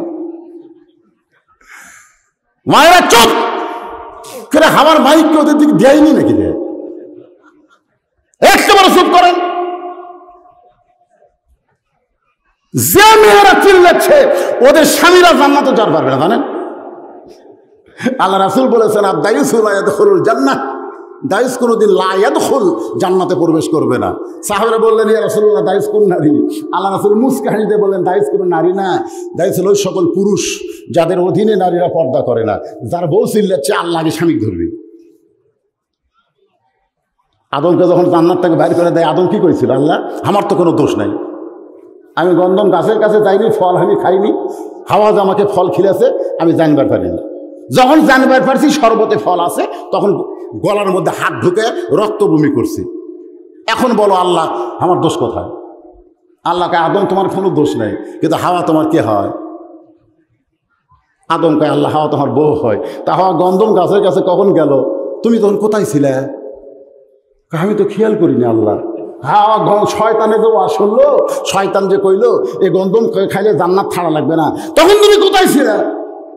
হাওয়া যখন শয়তানের ওয়াজ শুনলো, তোমার হাওয়া যখন স্টার জলসা জি বাংলা দেখতেছে, তুমি তখন আদম কোথায় ছিলে? আদম বলে, আল্লাহ আমি খেয়াল করি নাই। আল্লাহ বলে, আদম তোমাকে জান্নাত থেকে বের করার একটাই মাত্র কারণ হলো তুমি হাওয়াকে বউ স্বীকার করলে, কিন্তু হাওয়া কি করলো তুমি খেয়াল করলে না। আজকে ওই সকল স্বামীদের বলবো, আমার বাবা আদম ওই মা হাওয়ার কারণে যেমন জান্নাত ছাড়তে হয়েছে, এই সমস্ত নারীদের কারণেই আমাদের পাওয়া জান্নাত আমরা হারিয়ে ফেলবো। ধরে কোন ঠিক কিনা? এই জন্য নিজের বইয়ের দিকে একটু খেয়াল করার দরকার আছে না নাই? হ্যাঁ, খেয়াল করবেন। وَإِذَا تُلِيَتْ عَلَيْهِمْ آيَاتُهُ, মুমিনদের 2 নম্বর বৈশিষ্ট্য হলো, যখন তারা কোরআন তেলাওয়াত করবে, এই তেলাওয়াতের কারণে আল্লাহ তাদের ঈমান বাড়ায় দেবে। সুবহানাল্লাহ। এখন তেলাওয়াত মানে কি? কোরআন পড়া। কোরআন পড়াতে বাংলাদেশ খুব নাম করতেছে। গতকাল এক ছেলে, ছোট বাচ্চা আবু রাহাত, 117 দেশের ভিতরে কোরআন পড়াতে সে 3 নম্বর পুরস্কার। বাংলাদেশের টাকায় 35,80,000। কি কথা রে? খালি কোরআন পড়ে শুনেছে, কুয়েত সরকার তাকে 35,80,000 টাকা দিচ্ছে। আর আমাকে বাংলাদেশে কোরআন খতম দিচ্ছে। যখন বলা হয়, ভাই তারাবির নামাজে কোরআন খতম হলো, কে কি দিবেন? দিবার তো চাচ্ছিলাম ভাই রে, পকেটের টাকা নেই। মানে ঈদের মার্কেট করে সব শেষ। মূল্যকে সিরা সিরা যে টাকা ছিল দোকানদার লেয়নি, ওটা হুজুরের দেয়। সব মিলে দেখে 12,000 টাকার বেশি হয়নি। সারা মাসে 12,000, 30 পারা। আর কুয়েত সরকার দেখলো 5 মিনিটের দাম হলো 35,80,000। আমাদের বাংলাদেশে কোরআন পড়ার জন্য গোটা বিশ্বের মধ্যে নাম করতেছে, কিন্তু তেলাওয়াতের অবস্থা খুবই নগণ্য। কারণ কোরআন মোতাবেক আমাদের বাংলার মুসলমান চলতে চায় না। জোরে কোন কথা ঠিক? যেই কোরআন তেলাওয়াতের কারণে আল্লাহ ঈমান বাড়ায় দিবে, সেই তেলাওয়াত শব্দের অর্থ করা হয়েছে কোরআন পড়ো, কোরআন বোঝো, কোরআন মোতাবেক নিজের জীবনকে পরিচালনা করতে হবে। আপনার বলেন তো, এই কোরআনের মধ্যে সব বিষয় আছে না নাই? অনুনাজ্জিলু মিনাল কোরআনি, একসঙ্গে 3টা উঠলে দেখেন, ওই 3টাই কিন্তু বেসাই যায়। ওই দিকে তাকে দেখেন। আর এখন যে কিছু একটা শুরু করবি, আরে নবীরা আসলে ফেরেশতারা ওদেরকে সাইজ করতে পারবে না। আর এই বক্তার ওয়াজ দ্বারা সাইজ হবে? আশ্চর্য কথা। আপনি আপনার ছেলের দিকে তাকান বাজান। আল্লাহ রাসূল কিন্তু ফাতেমার ঘরত গিয়ে দেখে 9 বছরের মেয়ে ফাতেমা হাতের মধ্যে দুটো চুরি দিয়ে মুসকি মুসকি হাসতেছে। দেখেন আমাদের নবী কেমন ভাবছিল। নবী ঘরের মধ্যে বের হয়ে আসলো, ফাতেমা চমকে গেল। যেই বাবা ঘরের মধ্যে গিয়ে আমার মা বলে আদর করে, আর সেই বাবা ঘর থেকে বেড়ে গেল কেন? বারান্দায় গিয়ে দেখে নবীর চোখ দিয়ে দর দর করে পানি পড়তেছে। ফাতেমা বলেন, বাবা কি দুঃখ আপনার মনে কাঁদতেছেন? আল্লাহ রাসূল বলে, ফাতেমা যে দুনিয়াতে সাজবে মা, আল্লাহ তার আখিরাতের সাজ কমায় দিবে। বাল তুসিরুনাল হায়াতাদ দুনিয়া ওয়াল আখিরাতু খায়রুন ওয়া আবকা। একেবারে কোরআন পড়াশোনা আল্লাহু আকবার খবর না।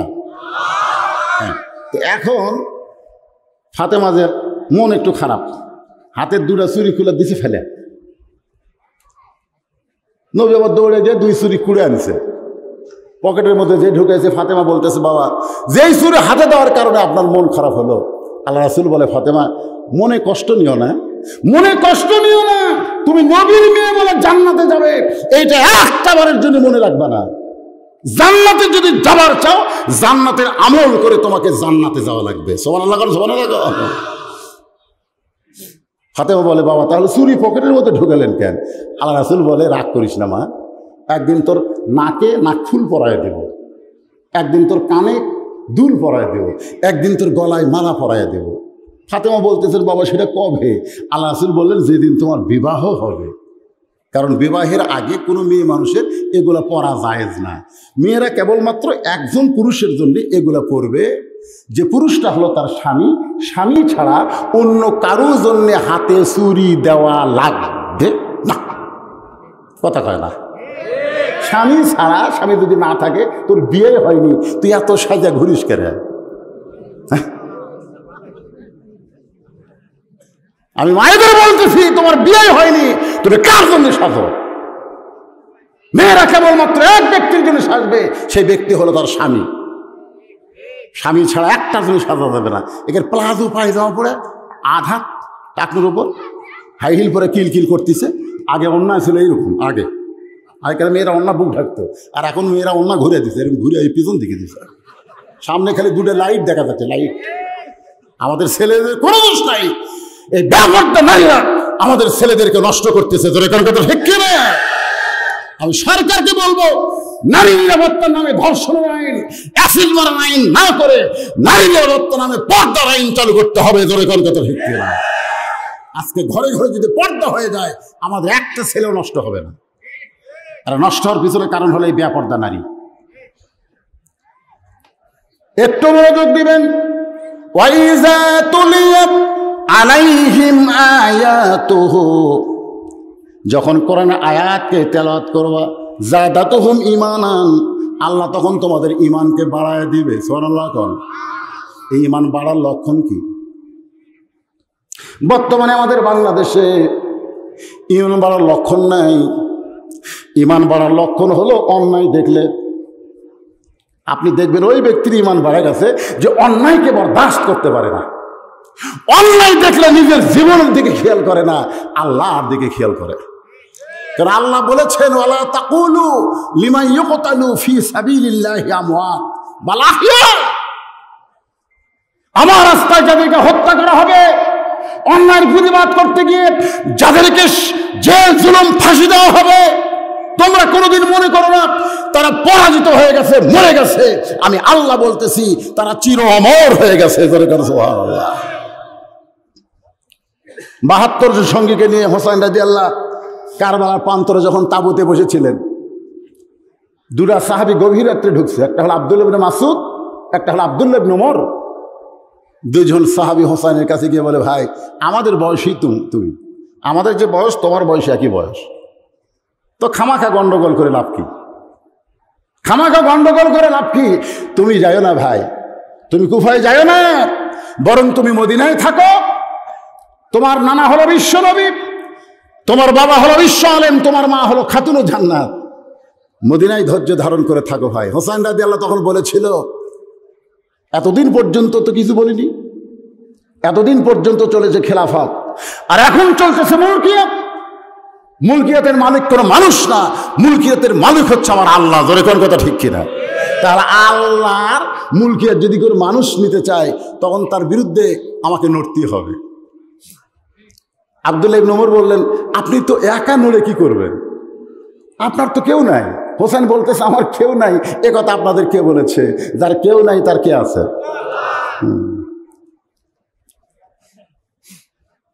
দেহ থেকে মস্তক বিচ্ছিন্ন হয়ে গেল, দেহ পড়ে থাকলো কারবালায়, আর মাথাটা নিয়ে গেছে ইয়াজিদের দরবারে। একটা গামলার মধ্যে হোসেনের মাথা যখন ইয়াজিদের সামনে উপস্থাপন করা হয়, ইয়াজিদ হোসেনের মুখের মধ্যে একটা লাঠি ঢুকাইয়া তিরস্কার করে বলতেছে, হোসাইন, আমার প্রস্তাব যদি আজকে গ্রহণ করতাম তাহলে তোমার এই পরিণতি হইতো না। হোসাইন, দেখো তোমার দেহ আছে কারবালায়, মাথা আছে কুফায়। রে হোসাইন, কত বড় ভুল করলা। এমন কথা যখন ইয়াজিদ হোসেনের মস্তককে লক্ষ্য করে বলতেছে, ওই দরবারে অনেক নবীর সাহাবী ছিল, কিন্তু কেউ মাথা তুলে কথা বলার সাহস পাইল না। অনেক সাহাবী ছিল কিন্তু কেউ মাথা তুলল না, মাথা নিচে করে আস। যখন মানুষ ক্ষমতার দাবিদার হয়ে যায় তখন সেই দেশে ন্যায়ের পক্ষে কথা বলা খুব কঠিন হয়ে যায়। জোরে কোন কথা ঠিক করে? সবাই যখন মাথা নিচু করে বসে আছে, 80 বছরের একজন সাহাবী, 80 বছর, চিন্তা করতেছে বুড়া হয়ে গেছি, মরমই তো মরার আগে অন্তত অন্যায়ের প্রতিবাদ করে মরি। ওই সাহাবী দাঁড়িয়ে বললেন, ইয়াজিদ, তুমি যার মুখের মধ্যে লাঠি ঢুকায় তিরস্কার করতেছ, তুমি শেষ হয়ে গেছো। তোমার দেহ আছে কারবালায়, মাথা আছে কুফায়। তুমি জানো এ হোসাইনকে? আমি জানি। আমি 10 বছর রাসূলের খাদেম ছিলাম, 10 বছর খেদমত করা অবস্থা। একদিন রাসূল ঘরের মধ্যে নফল নামাজের সেজদায়, যার মুখের মধ্যে লাঠি ঢুকাচ্ছ সেই হোসাইন কোত্থেকে দৌড়ে এসে নানার পিঠে চড়ে বলতে, চল ঘোড়া চল, চল ঘোড়া চল। আমি আনাস চিন্তায় পড়ে গেলাম, নবী নামাজের সেজদায় হোসাইন তারে ঘোড়া বানাইছে। ছোট্ট মানুষ বোঝে না বলে আমি হোসাইনকে যখন পিঠ থেকে নামাবার চাইলাম, নবী আমার নামাজরত অবস্থায় হাত দিয়ে নিষেধ করলেন।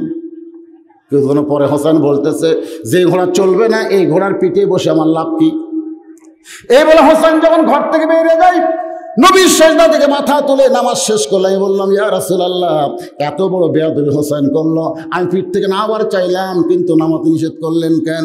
রাসূল ডাকতে বলে, আনাস, তুমি নামানোর আগে আমি হোসেনকে পিঠ থেকে নামাবার চাইছিলাম, কিন্তু নামাজের মালিক আল্লাহ বলে, হাবিব, আপনি হোসেনকে পিঠ থেকে নামাবেন না। আমি আল্লাহ হোসেনকে আপনারে ঘোড়া বানাইছে, আমার বড় ভালো লাগতেছে। আনাস কান্দের বলে, রাসূলুল্লাহ, আল্লাহ হোসেনকে এত ভালো কেন বাসে? নবী বলেন, আনাস রে, যেদিন হয়তো আমি থাকবো না, তুমি থাকতে পারো, সেদিন দেখবো হোসাইন বাতিলের সঙ্গে লড়াই করে নিজের জীবন পর্যন্ত স্বর্গ করে শাহাদতের পিয়ালা পান করে চির অমর হয়ে যাবে। বাতিলের সঙ্গে লড়াই করলে কেউ মরে না, সে চির অমর হয়ে যায়। প্রত্যেক পাড়ায় পাড়ায় হোসাইন আছে, আছে না নাই? গোটা বাংলাদেশে একটা ইয়াজিদ নাই। গোটা বাংলাদেশ অনেকক্ষণ অন্তত খুঁজে দেখেন, ইয়াজিদ নামের কোনো মানুষ নেই। আর হোসাইন পাড়ায় পাড়ায়। তার মনে বোঝা গেল হোসাইন না কোনোদিন মরে না, ইয়াজিদের আর জন্মই নেয় না। আরে ওয়াইযা তুলিয়াত আলাইহিম আয়াতুহু যাদাতুহুম ঈমানান, এই কোরআনের তেলাওয়াত তোমার ঈমানকে বাড়ায়া দিবে। সেই তেলাওয়াত মানে কোরআন মোতাবেক আমাদের চলা লাগ। এখন বর্তমানে বাংলাদেশে যেই পরিবেশ চলতেছে, এটা কিন্তু আমি শুরুর দিকে বলেছিলাম। কি পরিবেশ মনে করেন, আমি একটা দৃষ্টান্ত দিই। আমি হুজুর হয়ে একটা ছেলেকে জন্ম দিলাম, কিন্তু সন্তানকে লালন পালন করতে দিছি হিন্দু করে পরিবারে। কার পরিবারে? আমি কিন্তু হুজুর, জন্ম দিছি একটা ছেলে, লালন পালন করতেছে হিন্দুরা। 10 বছর পরে আমার ছেলেকে যদি আমি ফেরত নেই, আপনারা সত্যি করে বলেন তো, ওই ছেলেকে আল্লাহ আল্লাহ বলবে না ভগবান বলবে? আর ওই হিন্দু জন্ম দিয়ে ওর একটা ছেলেকে আমার বাড়িতে লালন পালন করতে দিছে। 10 বছর পরে হিন্দু কয়, হুজুর আমার ছেলে আমাকে ফেরত দেন। আপনারা বলেন তো, আমার বাড়িতে 10 বছর যে ছেলেটা লালন পালন হলো, ও যায় কি হিন্দু পরিবারে ভগবান কবে না আল্লাহ কবে? তার মানে কি বুঝলেন? যে জন্ম দিলেই হিন্দু মুসলমান হয় না, হিন্দু মুসলমান হয় পরিবেশের কারণে। জোরে কর কথা ঠিক কিনা? বর্তমানে বাংলাদেশে যে পরিবেশ চলতিছে, একটা হিন্দু কিন্তু কোনো মসজিদে টেস্ট করতে এলো না যে মুসলমানেরা কিভাবে নামাজ পড়ে, চলো যাই। একটা হিন্দু কোনোদিন আমাদের ঈদগাহে আসলো না, অথচ বাংলার বহু মুসলমান দুর্গা পূজার গেছে। ধরে কোন কথা ঠিক কথা কর না কেন, কথা কর না কেন? এই পরিবেশে আমরা যদি চলতে থাকি, দুনিয়াতে হয়তো ইমানের দাবি করতে পারবো, কিন্তু মুসলমান হয়ে আমাদের মরা বড় কঠিন হয়ে যাবে। এই জন্য আল্লাহর কোরআনকে আমাদের সামনে আনার দরকার আছে না নাই? যে কোরআনকে লক্ষ্য করে আল্লাহ বলতেছেন, অনুনাজ্জিলু মিনাল কুরআনি মা হুয়া শিফাউ ওয়া রাহমাতুল লিল মুমিনিন। মুমিনদের সব কিছুর সমাধান যিনি দিতে পারবে, সে কিতাবের নাম হলো আল্লাহর কোরআন। সমস্ত কিছুর সমাধান দিতে পারে আল কোরআন। বলবেন সব কিছুর সমাধান। এই যুবকদেরকে মাদক মুক্ত যদি করতে চায়, আল্লাহর কোরআনে তার বিধান আছে না নাই? জিনা মুক্ত যদি করতে চাই, বিধান আছে না নাই? এই যুবকদেরকে যদি সুন্দর চরিত্রের মানুষ করতে চায়, তাহলে নৈতিকতা আল্লাহর কোরআন তাদের হাতে তুলে দেওয়ার দরকার আছে না নাই? ছোট্ট একটা দৃষ্টান্ত, আপনাকে এলাকায় হাফেজি মাদ্রাসা নাই? আর প্রাইমারি আছে। আপনি খালি সকালবেলা 2টা জায়গা ট্রাই করবেন। সকালবেলা প্রাইমারি যাবেন, যা দেখবেন প্রাইমারির পেশাবখানাত কিছু ছাত্ররা পেশাব করতেছে। সকালবেলা হাফেজি মাদ্রাসা যাবেন, সেখানে দেখবেন হাফেজি মাদ্রাসার পেশাবখানায় কিছু ছেলে পেশাব করতেছে। এই 2 জনের খালি পেশাবটা আপনি দেখবেন। হ্যাঁ, এটা দেখবেন যে এই কোরআনের কারণে যে ইমান বেড়া যায়, কারণ কি এটা দেখা লাগবে তো। আমি যতদিন প্রাইমারি গেছে, যে 2টা উঠছে, এরা কোনোদিন বসে থাকা পেশাব করেনি। আজ পর্যন্ত আমি দেখিনি প্রাইমারির কোনো ছাত্র বসে থাকা পেশাব করলো, আমি দেখিনি। যারা ফুল প্যান্ট পরে তারা চেন খুলে খাড়া হয়ে মারে, আর যারা বসে মানে হাফ প্যান্ট পরে তারা এই সাইড দিয়ে বার করে মারা দেয়। আমি একদিন এক ছাত্রকে বলছিলাম, কে রে পেশাব করতে হয় কিভাবে, এইটা তোদের শিখাইনি? বলে কে শিখাবে চাচা? বলে তোদের স্যার। তখন হাসিয়ার কয়, চাচা আমরা পেশাব খারাপ দিয়ে একবার আসে দেখি আমাকে স্যারও খাড়া হয়ে করে, ওরকে স্যারও খাড়া হয়ে করে। আচ্ছা আপনি বলেন তো, ছাত্রও খাড়া হয়ে স্যারও খাড়া হয়ে কারণ কি? কারণ ওদের নৈতিকতার শিক্ষা হলো আগডুম বাগডুম ঘোরাডুম সাজে, ঢাক ধরলো ঝাঁঝর বাজে, বাঁচতে বাঁচতে চললো ঢুলি, ঢুলি গেল কমলা ফুলি, কমলা ফুলির টিয়াটা সূর্য মামার বিয়াটা। আপনার বলেন তো, যতগুলো আমি পড়লাম এর মধ্যে একটা কথা সত্যি আছে?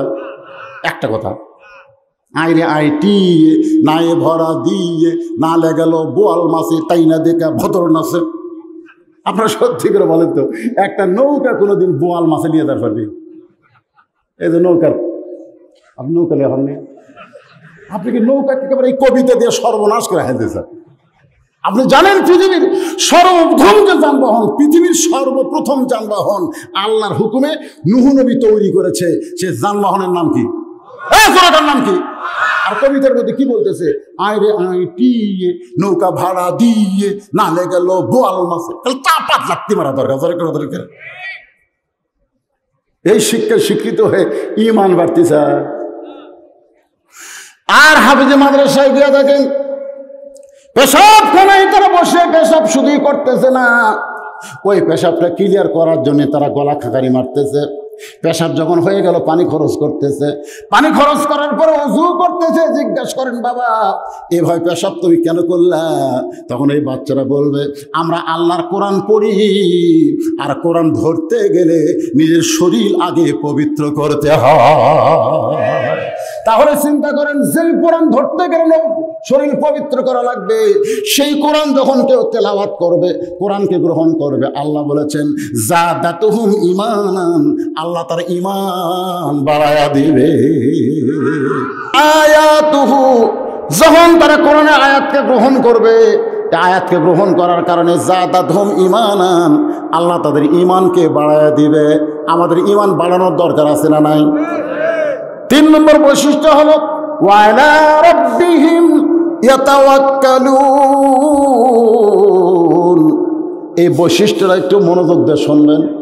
আমাদের জাতির পিতা হযরত ইব্রাহিম যখন চড়কের উপরে বসে আছেন, চড়ক বোঝেন, নিচে নমরুদের চুলা খালি দাও দাও করে জ্বলতেছে, দেখেন ঈমান কাক কয়। ওয়া আলা রাব্বিহিম ইয়াতাওয়াক্কালুন, মুমিনদের বৈশিষ্ট্য 3 নম্বরটা শোনেন। চড়কে বসে আছে, ফেরেশতা জিবরাইল এসে বলে, ওগো আল্লাহর নবী ইব্রাহিম, আপনি চড়কে বসে ভয় করতেছেন, আপনি চড়কে বসে কাঁদতেছেন। ইব্রাহিম নবী বলে, জিবরাইল, আমার কান্না ওই আগুনের চুলার জন্য না, আমার কান্না হলো আমার বাবা আজর, আমার বাবা আজর চড়কের রশি ধরে টানতেছে। এই টানা মানে আমাকে বাঁচানোর জন্য নয়, আগুনের চুলার মধ্যে ফেলে দেওয়া।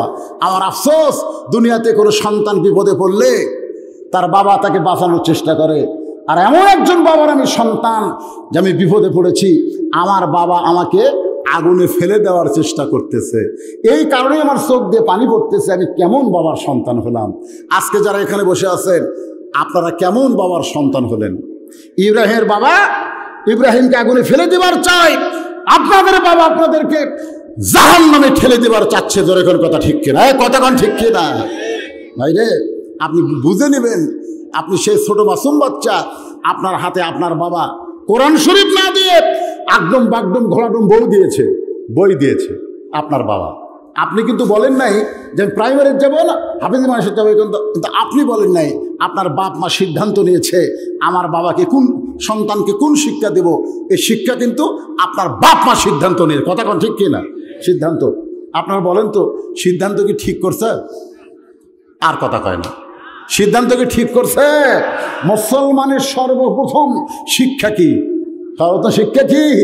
আল্লাহর কোরআন, যেটা প্রথম 5টা আয়াত আপনারা দেখেন।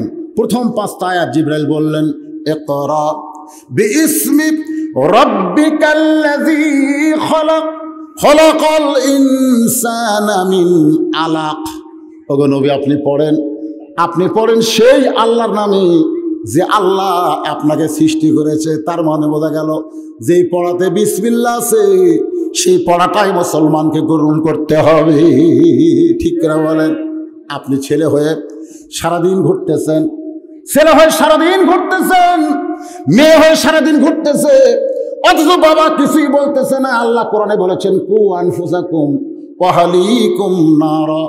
রে মুরব্বী, তুমি যদি জাহান্নামের আগুন থেকে বাঁচতে চাও, তুমি একলা বাঁচো না, তোমার আহাল পরিবার নিয়ে বাঁচতে হবে। তুমি হজ করেছো, তুমি 5 ওয়াক্ত নামাজ মসজিদে পড়ো, আর তোমার ছেলে ফজর আযান শুনেছে এতন পায় না। তোমার বাবা হিসেবে দায়িত্ব হলো, তুমি মসজিদে নামাজ পড়লে তোমার ছেলে যদি ঘুম পাড়ে, তোমার নামাজ আল্লাহর দরবারে কখনো কবুল হবে না। নামাজ যদি কবুল করতে চাও, তাহলে তোমার সন্তানকে সঙ্গে নিয়ে সামনে কাতারে দাঁড়াও। জোরে কার কথা ঠিক কিনা? যদি তোমার ইবাদতকে কবুল করতে চাও, তাহলে তোমার বেপরদা মেয়েকে বোরকা কিনে দাও। তোমার বেপরদা মেয়েটা আজকে সমাজের যুবকদেরকে চরিত্র নষ্ট করতেছে। আমি হাজারো ভালো মেয়ে আছে, তাদের দোষ বলবো না, কারণ তাদের কারণে সমাজের কিছুই নষ্ট হয় না। এক পরিমণির মতন, বুবলির মতন যদি বেহায়া নারী থাকে, তাদের কারণে আমাদের যুবকের চরিত্র নষ্ট হয়। জোরে কোন কথা ঠিক কিনা? তাহলে ওরাও তো একটা বাবার মেয়ে। আমি আপনাদের বলতে শোনেন, ইব্রাহিম নবীর বাবা আজর টানতেছে রশি চড়ক ফেলে দেওয়ার জন্য আগুনের চুলার মধ্যে, আর এখনকার বাবারা চাচ্ছে তাদের সন্তানগুলো জাহান্নামে চলে যায়।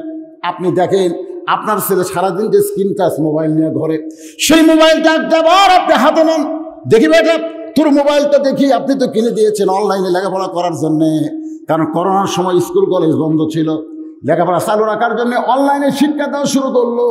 আপনি গরিব মানুষ, আপনি ঠিক মতো সংসার চালাতে পারেন না, আপনার অটো ভ্যান বিক্রি করে ছেলেকে একটা মোবাইল কিনে দিলেন, ছেলেটা যেন লেখাপড়া করে ভালো হয়। কিন্তু আপনার ছেলেটা ওই মোবাইল পেয়ে অনলাইনে লেখাপড়া বাদ দিয়ে অনলাইনে এখন প্রেম শুরু করেছে। কোন কথা ঠিক কি না? তাহলে বাবা হিসাবে আপনার দেখার দরকার আছে না নাই? এ কথাগুলো আছে না নাই? আপনি তো বাবা রে, আপনি তো বাবা, আপনার ছেলেটা ব্যবসায়ী হলো কেন? এটা আপনাকে দেখতে হবে তো। যে বাবা সন্তানকে ভালো পথে নিয়ে আসার চেষ্টা না করবে, ওই বাবা ইব্রাহিম নবীর বাবার চাইতেও খারাপ বাবা।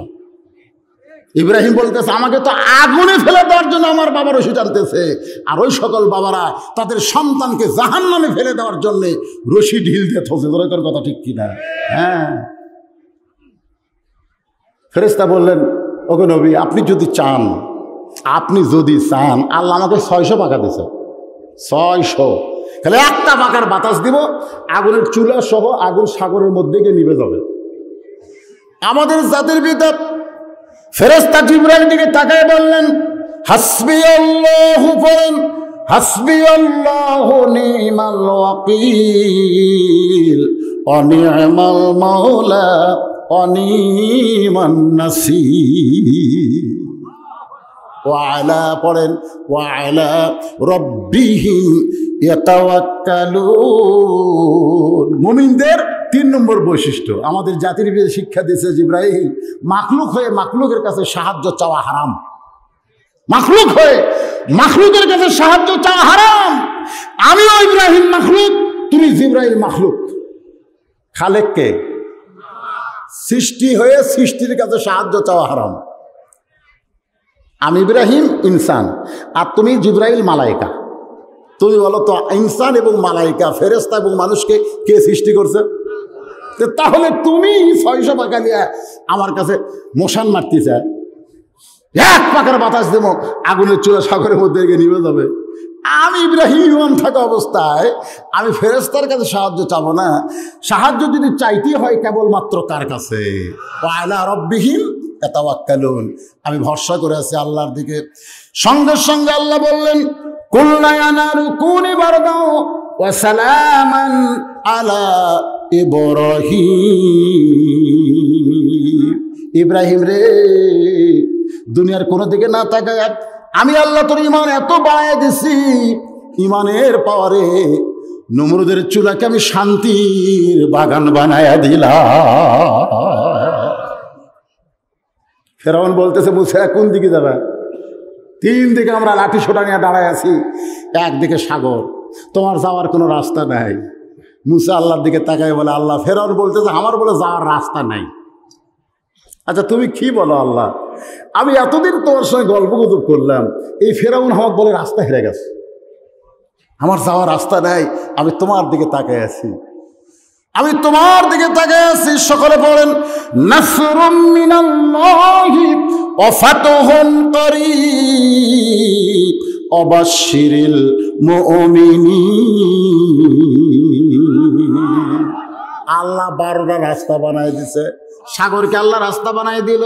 এখন আমরা যে আল্লাহর দিকে তাওয়াক্কুল করব, সে আল্লাহর ক্ষমতা আছে না নাই? সব ভাষণ দিচ্ছে। ভারত যদি আমাদেরকে সহযোগিতা না করত, আমাদের বাংলাদেশ স্বাধীন হতো না। অথচ ইজা জা নাসরুল্লাহি ওয়াল ফাত ওয়া রাআইতান নাস ইয়াদখুলুনা ফি দীনিল্লাহি আফওয়াজা ফাসাব্বিহ বিহামদি রাব্বিকা ওয়াস্তাগফির ইন্নাহু কানা তাওয়াবা। যারা প্রকৃত মুসলমান হবে তারা কখনোই বলবে না ভারতের সহযোগিতায় মুসলমানেরা স্বাধীন হয়েছে, মুসলমানেরা সহযোগিতা করেছে স্বয়ং আল্লাহ। ধরে কারণ কে করছে? কথা কান কে করছে? অনেকে বলে, হুজুর বর্তমান বাংলাদেশে নতুন কোনো সরকার যদি গঠন করতে চাই, হয় ভারতের সহযোগিতা লাগবে, না হয় আমেরিকার। সব টাকা আছে, আমেরিকা কি কয়? একটা মুসলমান আল্লাহর দিকে তাকায়নি। অনেকে বলতেছে এইবার নির্বাচন ভালো হবে হুজুর, বিদেশি সাংবাদিক থাকবে। বিদেশি সাংবাদিক করবে, তোর কান্দের 2 ফেরেশতাই তো কিছু করে পারতেছে না। 2 কান্দের 2 ফেরেশতা আছে, ওই সমানে মুড়ি লিচ্চার সিল মারতেছে, মুড়ি লিচ্চার সিল মারতেছে। 2 ফেরেশতাকে আল্লাহ আমরা কি করবো? আল্লাহকে খালি লেখা থো।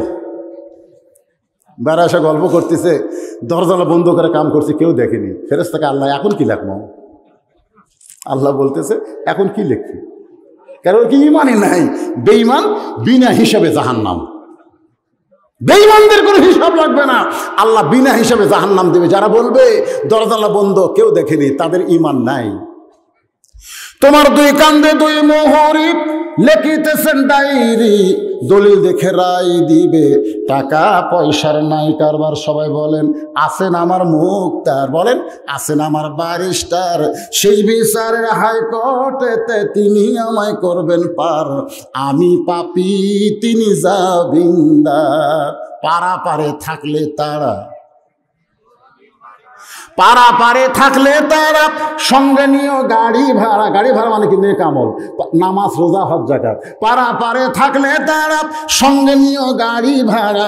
জবাবদিহি করতে হবে, জবাবদিহি করতে হবে, ধরলে টিকিট কালেক্টর, আমি পাপী তিনি জামিনদার। আছেন আমার মুক্তার, আছেন আমার ব্যারিস্টার, সেই বিচারের হাইকোর্টেতে তিনি আমায় করবেন পার, আমি পাপী তিনি জামিনদার।